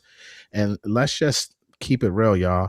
What's happening is people just can't afford their homes. It just doesn't matter if you have a low interest rate, 2.5%, 2%, 3%. When you have higher insurance premiums, you have higher property taxes, you have increased consumer debt, right? The higher monthly housing cost is just increasing. And especially when you look at auto loans, right? The average auto loan payment, you look at car insurance is going up year over year. Hell, my car insurance just went up, right? Like it's just the financial stress that homeowners are feeling right now it's not a secret. So you're going to start seeing more foreclosure starting to happen. But I do believe that most of these banks, look, they don't want to own these people's homes. They're going to try to work it out with them, especially if they have any type of government or conventional type of financing. There's still a lot of good programs that are out there to help people stay in their homes. But you know, let's just keep it real. It doesn't matter what you do for certain people. Folks just over leverage themselves, right? Yeah. They bite off more than they can chew. People are not taking in the consideration of just the overall cost of home ownership. They're just looking at their mortgage payment and think because they got a fixed rate, that's going to be their payment for the rest of their lives. And that's just not the case, right? So people just can't afford it. So there's going to be opportunity, Shadi and guys, that's going to arise over the next 24 months if you know what you're doing and quite frankly, if you got the capital to be able to play in that foreclosure market. Yeah, it's a very trying time when you're talking about interest rates being elevated. I mean, for most people, longer than we thought. And we heard the Fed chair almost suggesting that perhaps we might have an increase at the end of the year, which doesn't sound great for the housing market. I wonder, as you look at it, like, what is the solution, right? I know we have this 21st Century Road to Housing Act. Maybe you can explain that and see, is that part of the solution to help new home buyers, first-time home buyers out in this climate? Man, I'm glad you brought that up. So no, I don't think that's the solution. So look, here's the thing, right? When any type of new bill or law goes into effect, like the 21st Century Road to Housing Act that just went into effect recently, these things takes years, literally years, for it to hit the markets. And the goal of the bill is to address the national housing shortage, to increase housing supply, lower housing costs over time, and most importantly, reduce the barriers that builders can build, right? Modernizing that federal housing policy. There's a lot of restrictions that are in this for Wall Street, but just the spirit of this bill, yes, they want to help more people buy. They want it to be more affordable. They want to have more supply out there. But how do you do that, right? You got to change zoning. You got to change the laws. You got to change the politics that it takes for someone to go out here and build a house, right? Just going through your local governments, and you guys building homes, so you already know the pain in the ass it is to even try to get things done with the city, with permits and this, that, and the third, and the cost that comes with that, right? So imagine if you're doing this at scale and building homes, right? Like the cost is just ridiculous in the material cost, right? Like this bill doesn't really, from what I've read so far, is not really addressing the material cost, right? The material cost is just absolutely insane. So do I think it's going to help folks today, next year, the year after? No, but probably 5 years down the road, as we see this law go into effect and there's more housing supply that's available, yes, this could make things a little bit more affordable in the long run, in my opinion. Could I just ask a follow-up really quick? Go ahead. Yeah. It makes me think about what affordability really is, right? When we talk about FHA and we talk about 3.5% down, average house being like $500,000, that's still a $20,000 down payment, let alone add additional closing costs. When we talk about how much the average person has saved, right, especially in our communities, $2,000 to $5,000, there's a gap there, right? So, like, what's the solution? How do we attack this? Invest, right? Watch Market Mondays every Monday. You got to look, guys. If you first of all, if you're in chat right now, how many of you guys got $10,000 right now? Type in chat. If you got $10,000, $15,000 right now, type in chat. And if that's like all your money, right? Not to you folks out here who got green jackets on, you're part of Red Panda, right? Because you guys are just killing it out here. But there's a big market of people out here and our followers who watch this show that got $10,000 to $15,000. In all honesty, I don't think you should even be thinking about home ownership. You can't afford it right now. You need to really think about, how do I flip this money? How do I turn this $10,000 to $15,000 into $30,000, $40,000? And then how can I offset that capital gains? You do that by buying real estate, and you do it smart, right? You just don't go out here and buy a single family. You got to buy a multifamily, because that's going to give you more tax benefits and more tax breaks, and that can offset that capital gains that you'll get from investing and taking from your brokerage account to put it into the real estate, right? So I just feel like there's a lot of people out there that want to buy real estate, that want to get into the game, but that entry barrier is just too high for them. So why sit on the money? Why put it into your savings account, or even a high yield savings for that matter, right? Yeah. I know people want safety. Hey, I want to get 3%, 4%, and that's great, but you got to be a little bit more aggressive. Scared money don't make no money at the end of the day. And like you said, Magic said last year, you got 3 years. We on year 2 now. 1 year's down, 2 years going by 2 years fast, left, right? And it's going by fast. So we have to now accelerate that, take calculated risk, and learn the game to kind of increase our net worth, so that way you can really go out here and buy real estate, Troy. I've been looking at the housing market here in Houston like the last year, and then like in the last 2 or 3 months, a couple people have asked me about all-in-one loan. Can you walk us through what that is? And also, can you tell everyone who's hoping for a housing market crash that one is never going to come? Bro, I've been saying that for fucking 8 years, 9 years, bro. Like everybody was killing me in the comments back in 2020 when I was like, yo, go out here and buy real estate. This is the best time to buy. And everybody was telling me I was crazy. The market's going to crash, but they just don't understand. They don't understand the history of this, right? Right now, there's not enough supply. This is why you have a new law that just came out to help increase supply, because there's a housing shortage. So no matter, look, and I'm not going to take away from, the debt that folks have right now, consumer spending, the rise in housing costs of insurance and property taxes, but ultimately there's not enough supply on the market right now. And at some point, the feds, even if they raise them a little bit, that's okay. At some point, these mortgage rates are going to come down, and there's a lot of people on the sidelines that's going to get back in the game once those rates start hitting the 5s and the 4s again. And we've had some trickles of 5s over the past 6 to 8 months too. So there's been opportunities to get rates in the 5s. You just have to be in position to capitalize on that. Now, when it comes to this all-in-one loan, I've been getting a lot of DMs about this lately. A lot of people been on the internet kind of talking about this. So the all-in-one loan, I'm gonna try to make this as simple as I possibly can. Is basically a first lien position HELOC. HELOC is a home equity line of credit. And what this does is there's some banks out there that's offering, you open up a checking account with them, and it combines like your HELOC and your checking account. So you make all your deposits temporarily into your home equity line of credit to reduce that line of credit balance. And then as you're getting paid, you deposit into your HELOC, and you're using a HELOC to pay your bills. See, a HELOC is not like a 30-year mortgage where it's amortized over 30 years. A HELOC is more simple interest. So as you pay down your balance, your payment goes lower.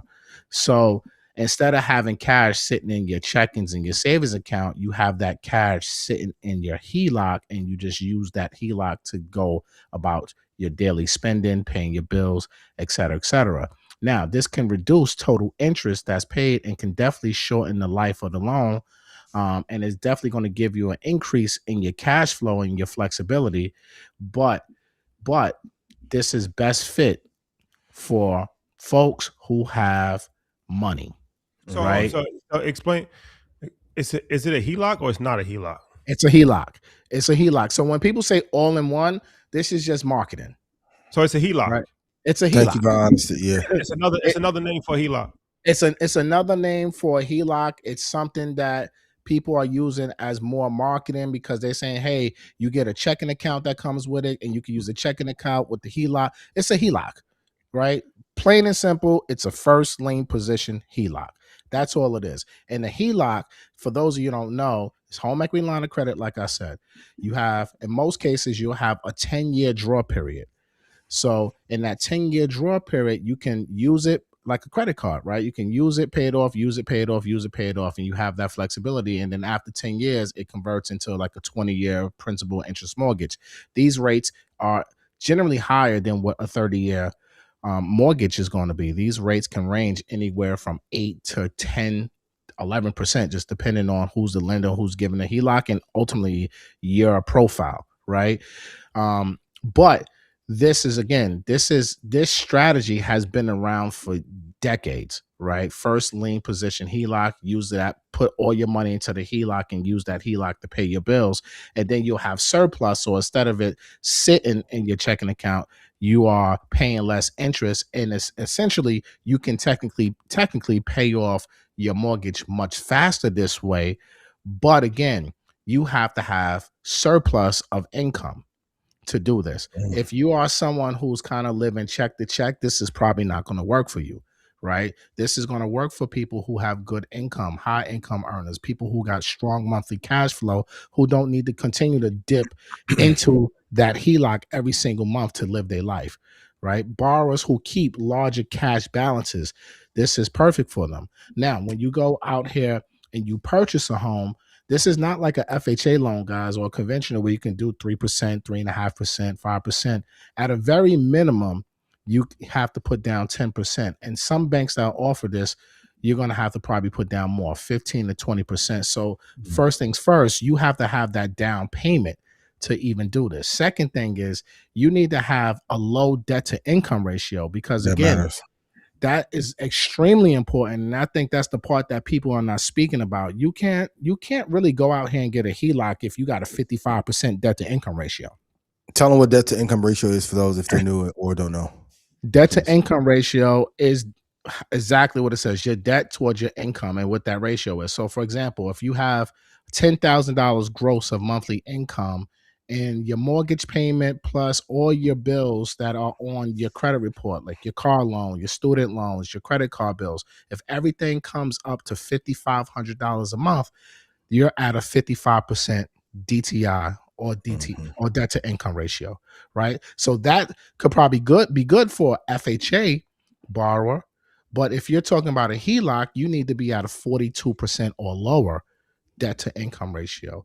And again, remember, one important key that folks, when I hear people speak about this and they speak about HELOCs in general in first position, you have to understand the HELOC can be cut off at any given time by the lender. It's just like, with how much notice? Can be cut off. Like if I have a HELOC, they could just cancel it, even though I already have it. Absolutely, they can cut your balance. It's the same thing like a credit card, right? If they feel like your spending is not up there, they'll cut your balances. They'll say, okay, you used to spend $100,000 a month, but you now spending 20. So why am I going to keep giving you $100,000 when you're not showing that you're spending this money? So I'm gonna cut that balance. It's the same thing with a HELOC. If you live in a declining market, if we start seeing these foreclosures continue to rise and that impacts, remember, real estate is local, guys. So, and the banks are monitoring this. There's so much technology and the banks are using all of this. And it's all based off of algorithms too. So if you live in a zip code that has it's a declining market and you have a HELOC that's out, guess what's going to happen? You're going to wake up one morning and you're going to think you have, 50,000 available, and then you're going to wake up to see that your line was frozen. And there's nothing you can do about that because they've reserved the right to freeze your line to protect their interests. Yeah. Right. So this is not, bro, I can't even tell you how many people I know that take out HELOCs. And I was speaking to somebody literally last week and we were talking about this and she didn't even realize that her line was frozen and she just took out the HELOC like 6 months ago. Right. Because when she took out the HELOC, she did it to pay off all her debt. So the HELOC was maxed out from the very beginning. Right. So let me ask you this about, because 203K loan, we talked about that when you first came. Yep. Is that still in play? Is that something that people that's still a thing? Absolutely. 203Ks are in play. Fannie Mae home style. These are phenomenal loans. And again, to tie that into the foreclosure conversation, if you're going to buy distressed real estate, foreclosure, short sales, any of these things, 9 times out of 10, you're going to find something that needs work. And while we see a lot of homeowners that are in trouble right now because they're buying at the retail level, they're buying these homes, 50,000, 20,000, or at retail prices that still need to have 50 to 100,000 worth of work. So what are they doing, bro? They're taking out credit cards, right? They're going into that matrix, and then now the debt is piling up on them, and they don't know what to do, right? And then the taxes go up because you renovated a house, and now the town reassessed it. Now it's worth more. Great job, you got all this equity, but now your payment's going to go up. So if you use these rehab loans like 203K and home style, you can get an all-in-one mortgage what has your rehab built into it, and you solve that problem from the very beginning, and it's going to be cheaper for you to do that in your mortgage versus going out here to put it into like a credit card or something like that. So I'm a big fan of 203Ks. I talk about this all the time. I love rehab. I think is one of the best ways to go out here and buy real estate. You should not, like I was speaking to a client today, one of my mentees, she did a 203K last year in Virginia. I helped her negotiate and everything. After all her rehab, I think it's like 100,000 worth of rehab, guys. She's up 200,000 in equity. First property, first deal, and now it was a duplex. And now she's looking to rent. Is finally the work is done, and now she's looking for a tenant to rent out that duplex. And plus, now she has 200,000 in equity that now she can go out and we can go get her HELOC on that. Probably pull out 75 to 100,000 of that to now, so she can now go and rinse and repeat this process. So you just got to know how to house hack, man, and do it the MG, right way. You have famously said you started in real estate in the Wild Wild West days, right? Yes. Right before the housing crisis. And so you've been through that. COVID was a time when we saw a lot of loans being originated. I wonder what the state of real estate now is from your viewpoint, and what mistakes are you still seeing people make in 2026? Yeah, that's a good question. From my viewpoint, people are buying, regardless of what folks think. I know we hear the news that home sales are down, but there are people out here closing deals every day, and they're not closing little deals. They're closing 900,000, 1,500,000, 1.2 in everyday regular neighborhoods. And there's a lot of people out here that make money. So I think the biggest misconception is that everybody is broke, and that's just not the case, right? People got money, guys. I don't know what some of these people getting this money from. Some days I'm like, damn, I would have never expect that you That's had another this much money. conversation. That's a different show, man. Yeah. Like, I'm trying to tell you, bro, but they got it. But I think, one of the biggest mistakes that I still see people doing, and this has been probably for the last 10 years of my career, is that people are not taking the time to learn this business before they go out and buy. Like, guys, we see these videos, these reaction videos all the time with the buyer's remorse, right? People crying what home ownership is a scam. Oh, they didn't tell you this. Like, excuse me, it's called do your due diligence. You're supposed to know your taxes and insurance are going to go up. You're supposed to know these things. I'm sorry. Like, it's no excuse. And I feel for some of these folks, and I know a lot of people like to blame the real estate professional on it. Like, oh, the realtor didn't tell me this, the loan officer didn't tell me this, but it's your responsibility. It's your money. Yeah. You're the one who's responsible for the mortgage, nobody else. If you never lived in a home, or if you never purchased a home, you don't have a full understanding of all of the expenses that come into owning a home. So you can't get blindsided. You can't get blindsided by the taxes, by the upkeep, by the maintenance, by the random, things that you got to fix in the house, by the contractor giving you the runaround. So that's important. That's why you're here, right? Education. That's why we're here, but you just took the words right out of my mouth. We have this right here. Like, how could you, like, I'm sorry, I'm a little biased on this, right? Like, everybody's on their phone scrolling, but what are you really paying attention to? Like, I know everybody that's on this panel right now, if you're going to do something, even when you go to buy your house, you guys are doing your due diligence. You're asking people who have purchased homes, who has built homes, because I've got a call from all of y'all, right? And y'all going and y'all doing the checks and balances. You're on the internet. You're doing your research. You found out about China. You did your research. You went out to China to save money, right? Everything is at our disposal. Now, I do get there are shady folks in this industry. Like, I'm not trying to sugarcoat that.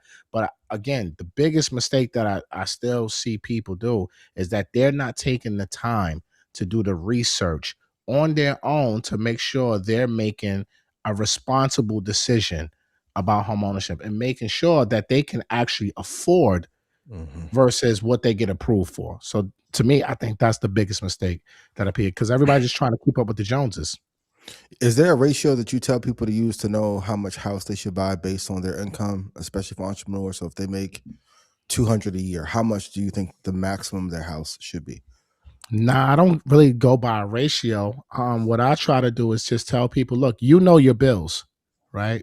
If I'm looking at your credit profile and I see you only have 2 credit cards, they low, you may have a car note, and let's just say you're an entrepreneur in your example, you make $200K, but 200K is really not your $200K at the end of the day, right? So you have to be wise about, okay, do I really make $200K, or am I really at a 60 to 80,000, right? For my net, because you still got to operate your business. But then you have to look at the expenses that we don't see on your credit report, and that's if you have children, you got childcare, you got to buy shit. I got a 9-month-old, bro. I'm going through it. diapers and Yeah. all that stuff. Every single day, I feel like we buying diapers and formula and everything like that. You got to keep up with all of this stuff, right? And Yeah. then don't send them to daycare or something. The daycare costs what the mortgage costs. The daycare costs more than a mortgage these days, Yeah. right? So like these are all things that, you know, if you like to go out, if you like to party, if you like to do this, like vacation, like you have to look at everything from a holistic point of view. Get a budget tracker, figure out what you can really spend. And if wherever you live in whatever city, if it's not in your budget to own, that's okay. Continue to rent and use the money to invest into real estate properties or into the stock market to build up that capital and that cash flow. So that way, in 2 to 3 years, you'll be in a better financial position to buy something at that moment because you would increase your income. And I think that's a big thing. People are not focusing on increasing their income. They're content with that one job. And you have to understand, the government layoff should have showed us this, man. Nobody's job is guaranteed. Mm-hmm. One's Right. too close to none. That's That's For a sure. fact. you know That that. is a fact. In all rounds. In terms of income, In yes. all rounds. Yeah, every aspect of life. In terms of Portfolio income, I am with diversification. Troy. Yes. And I am with Troy on this, Rashad. Thank you. You know, Matthew. I'm part You of that got a heads gang. of position. Yeah, thank you. We saw the application. Thank you. Yes, sir. DC Young Fly. This is jokes written by DC Young Fly, Carlos Miller, Chico B. Me no joke. Me no joke. Yeah. But you got to factor them costs. Some of y'all be trying to have 3 and 4 extras. I'm like, you know what that carry cost is? That's a fact. Extra income. No, you mean, yeah? Carry cost. The carry sure. cost. The extra Bruh. liabilities. Oh, the liability. Oh no, yeah. You gotta For have sure. an asset. You gotta have an asset to offset every liability. For sure. That's That a fact. is definitely a liability. 2 assets for 1 liability. Think about it. At least four for real. I'm talking about portfolio construction. Of course, of course. Different construction. Yes, portfolio construction. Of course. Yeah. Singles Lounge out in Fest Fest. Get your tickets. Matt. I will be there to support EYL and Kendra G, a black woman who has a dating show on Oprah Winfrey Network. Okay, That's a fact. Congratulations, Kendra G. Congratulations to Kendra G, man. Yeah. Matt, talk about Invest Fest, man. What you gonna be doing at Invest Fest? I know you got the how to build a home situation. You got two things, I think, right? Yeah, so we got 2 great panels for real estate. Both are on Sunday, I believe. Shout out to all the panelists. Go to investfest.com.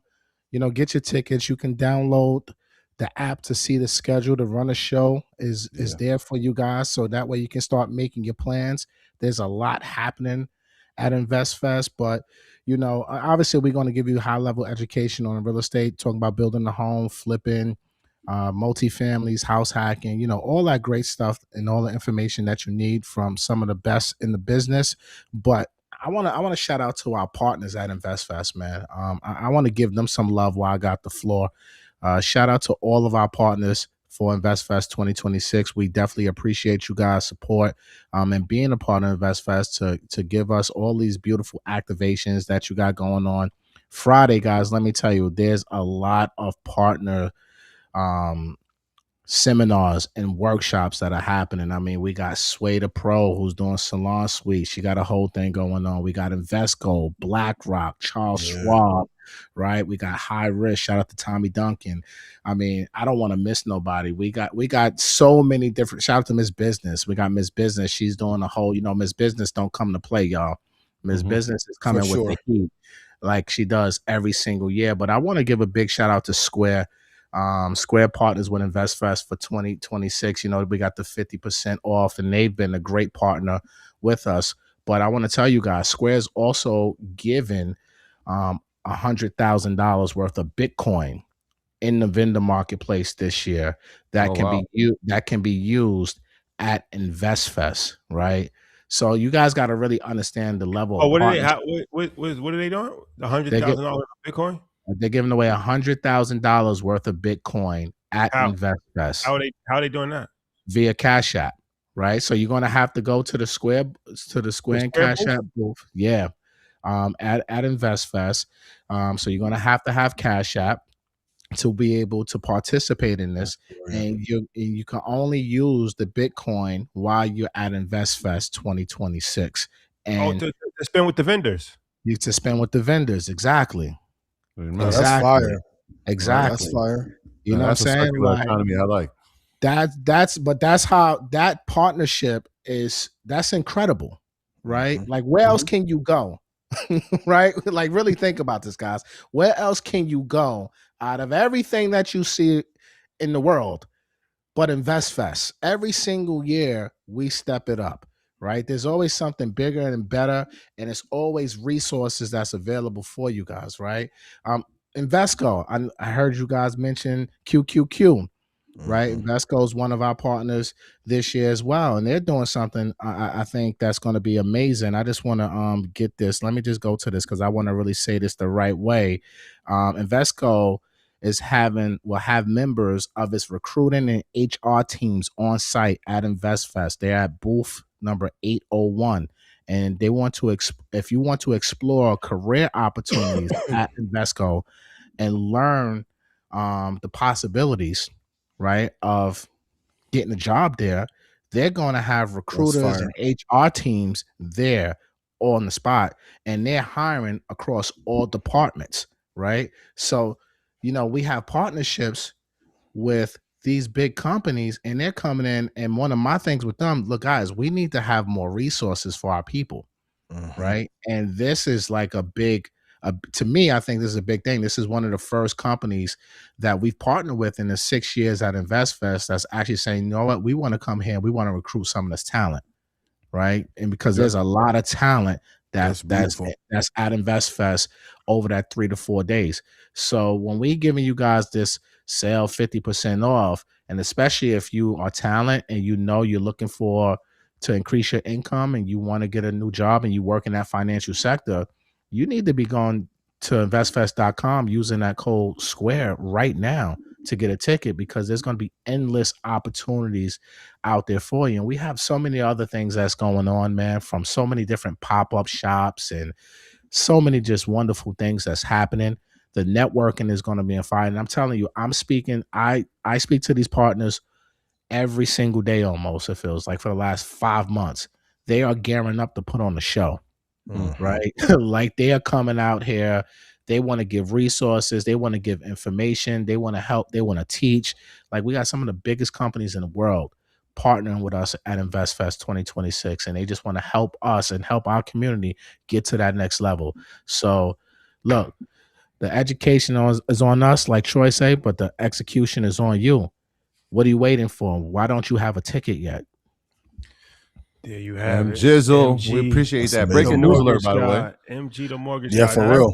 That's dope with the Cash App and Invesco. Talk about QQQ at least once episode. So yeah, that's dope that, that they doing that. But MG, my brother, thank you so much. Looking forward to seeing your panel on especially how to build a home. That's something I've been going through for the last 4 years. Tell me about it. But with that, before you leave, should you buy a home and renovate it, or should you build from ground up? You're in Rashad panel right now. Well, we all got a similar experience because we all built a home. Yeah. So I personally would say, if you want to make the maximum margin on a deal, build. Right? That's going to give you the maximum return, but you need to have the right team. Right? Like that's strictly for live men, not for freshmen. Indeed. If you've never done it before, stick to rehabs. It's quicker, it's easier, you can learn a lot, you can still make good money. But I don't think you can go wrong with either or. What's your thoughts on that, Troy and Rashad? I think the most important thing you said was have the right team, because without them, it's going to be even more delays. There's going to be cash grabs. It is cash intensive building. I think the other thing you need to do is study the municipality that you're building that house in to know, obviously, from a legal standpoint, but from a permit standpoint, about how you get these permits and what can be allowed and what is permitted, what is zoned. That is important. Team, permit, and having cash, man. That's one thing that they won't tell you that you need to know. This is cash intensive and it can be stressful. But having a strong team and having multiple teams sometimes can help. Shadi, what's your thoughts? Don't Rashad. do it. You know, I ain't mad at you. Let's talk like it's me. Nah. Don't do it. Please don't do it. Oh. Reconsider. So Rashad, you would buy something and renovate it, given your experience now. Beautiful staircase, by the way. Thank you. Shout out to The staircase is looking. I have to text you like, oh, Thank The you. staircase I mean, is- thank you. I appreciate that. The good thing, I designed the house. I did design the house. It's one of these things. The good thing about building a home is that you get to build it, right? You get to design it. I'm into interior design, so most men are not into interior design. I'm into interior design, so I enjoyed that part of the process, but the amount of money is unbelievable.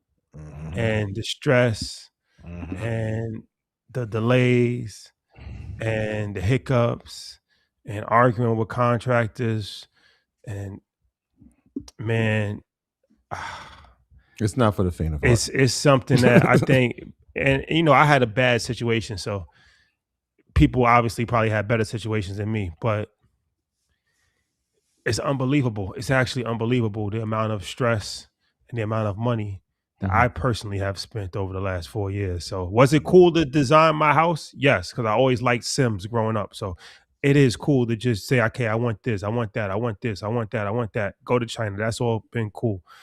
But if I had to do it over, I would most likely not do this. I would most likely not do this. Never again. Never again. I mean, it's Never again.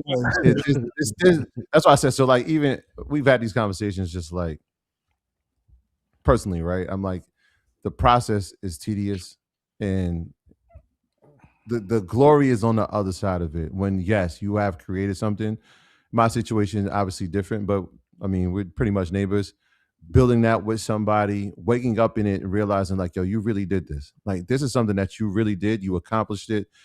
It's something that you can be proud of. It's something that your kids can be proud of, but it's also something that your community can be proud of, right? Because we could have did this anywhere in the world. Like, the fact that we did it, in a place that is familiar to us and that people that are from our community can look at and say, yo, these guys still are here giving back to the community, but are actually in the community that are accessible to us. I think that part of it is like, all right, bro, I get it. It's terrible, right? And like, I've had to watch him go through it. He's watched me go through it as well. But like, that first night you sleep in there, it's like, yo, damn, I did this. I'll say this too. Nobody talks about, a lot of people don't make it past this. Like, even area that we live in, a lot of people built their homes. One guy got divorced because he got because one lady went broke, couldn't finish the project. I actually developed sleep insomnia for 2 years. One guy developed a heart condition. That was pre-existing. Yeah. Yo, MG. There is health stresses that pop up with these financial issues, though. No, I'm not trying to be facetious here. Yes, and I've watched it, because the sleep apnea he's talking about, I'm watching this happen to him, but I'm watching my wife go through it too. Like, the stress levels, the insomnia, can't sleep. I'm watching that and realizing that I can't develop those things because there's people that are going to be relying on me, right? Like, so I got to have, that's just my spirit. It's just like, I got to be optimistic. Yo, when is this going to end? It gets to that point, and Matt, you can speak to it too. It's like, yo, when are we going to stop spending at this level? Shotty's right though, Troy. This shit is a pain in the ass, bro. It is. I'm not lying. I'm not hiding that.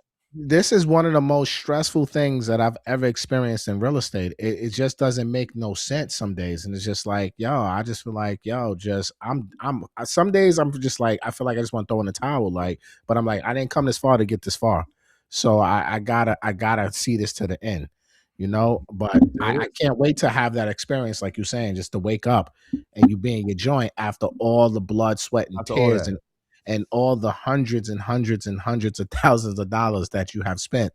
Like you need to be able to enjoy it. So I know there's going to be a rainbow after the storm, but it's just like, damn, this need to hurry up.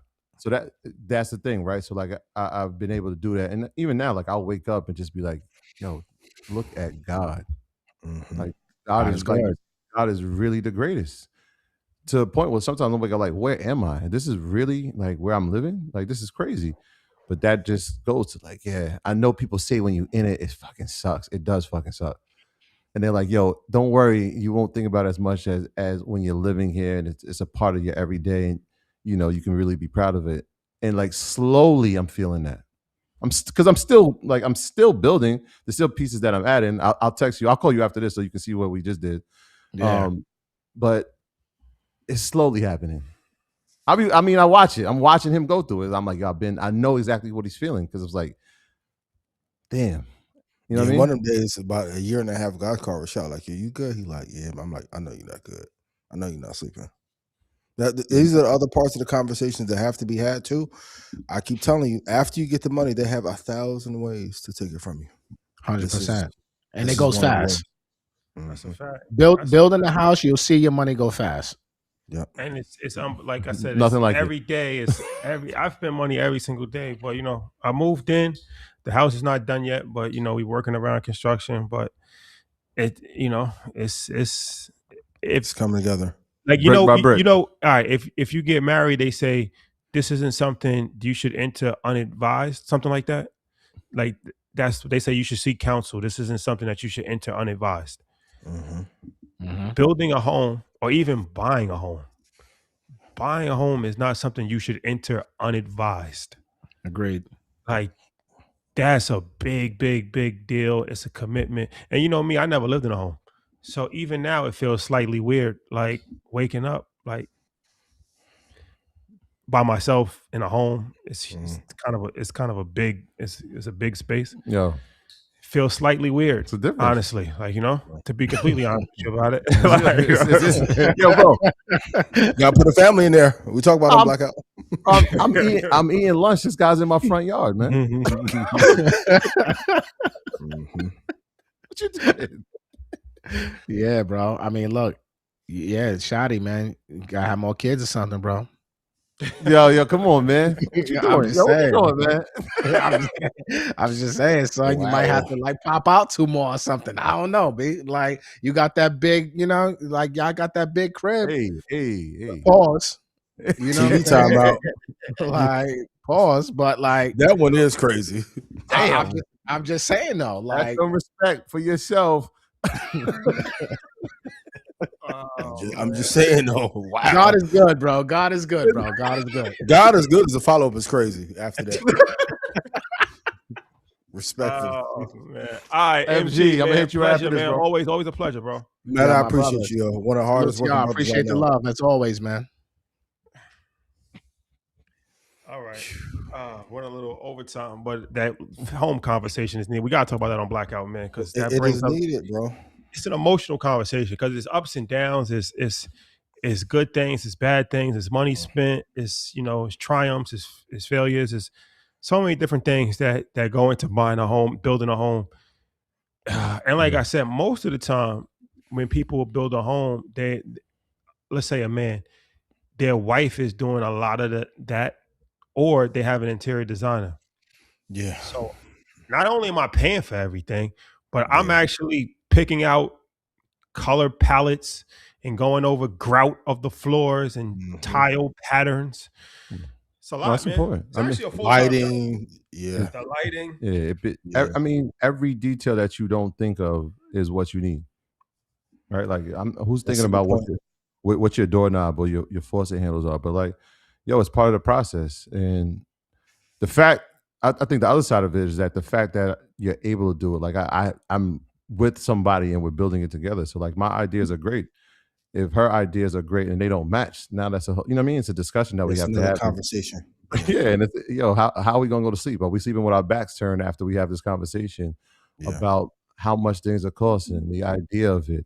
You know what I mean? Like, if you build something together, you were meant to be together. That I've been saying that, and I firmly believe that. Like, you do this with somebody, bro, that's your partner. But I will say this: That's your partner. I will say this. That's your person. That's your person for sure. Yeah. Okay. Housewarming party will be legend. No. Legend. Y'all thought my 40th birthday. If you thought the 40th birthday party was legend, Prince. Oh, you gonna do a housewarming? The housewarming party Mando, got you. will be legend. You saw how it's looking over there. Yeah. What a time. Block party. Hey, friendship etiquette. He can't say it but when you go through the list, you got to grab a couple things. You can't just be like blender and that's it. Friendship gonna be disqualified. A couple things on the list. Oh, you like the registry? You're saying mandatory. Yo, bro, I got a registry. Housewarming? I got a registry for 2 years now. I got to stay tuned, Ian. Mandatory. Yeah. Yeah, stay tuned. Because then you end up needing things before you can have the warming. Also, too, one day we're gonna talk about it. The inflation on construction, like just even here in Houston, going around, just the pool and outdoor spaces, what they cost. Bro, please. I know a few companies. The starting point is $200,000. The starting point. Oh, you want the Oasis in the back for the kids and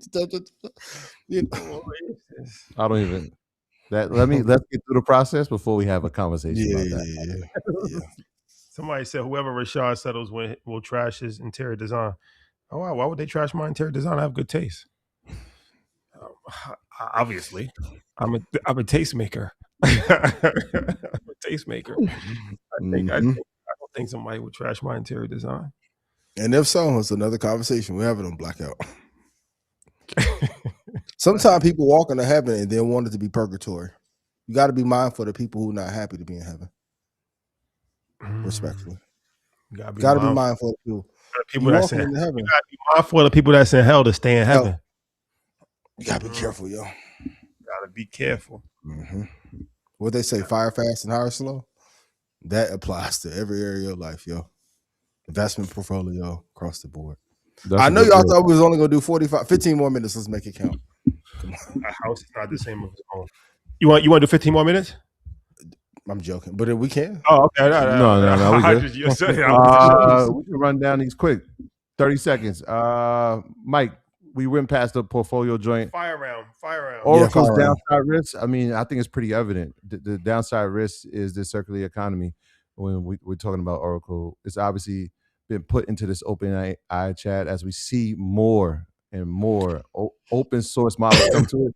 That's going to affect Oracle because of its ties to OpenAI and because of the amount of money that they spent. They still make money in cloud for sure, but until we figure out if the spend is actually generating revenue, this is still going to be the cycle for Oracle. So that's why you're seeing this downside. Y'all never loved Oracle in the beginning. You were just trading it. You never bought any Oracle products for your business. And outside of Larry Ellison, you didn't know anybody there. It should fall to 95.48. I'm not saying to buy it there, but you got to get a return on investment.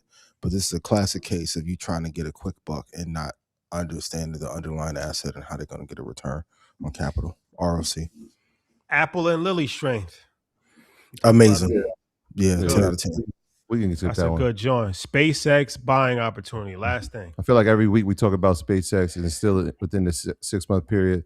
I think the overestimation on the valuation coming into the IPO has starting to wear down on it. The lockup period, people are starting to assume that, hey, we're starting to see a downturn here. We went below the IPO price of 135. I know the public got it at 150. We were sitting at 123 today.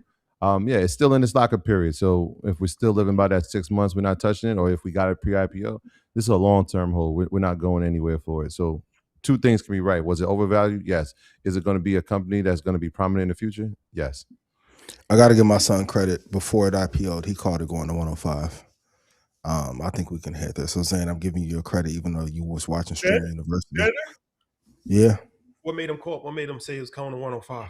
Just doing the research on it, because I go through all the notes with him, and I went through the IPO thing, and he was like, "How do they make money?" I started giving him the return, and then when I got to the lunar economy, he's like, "They're going to make money in space."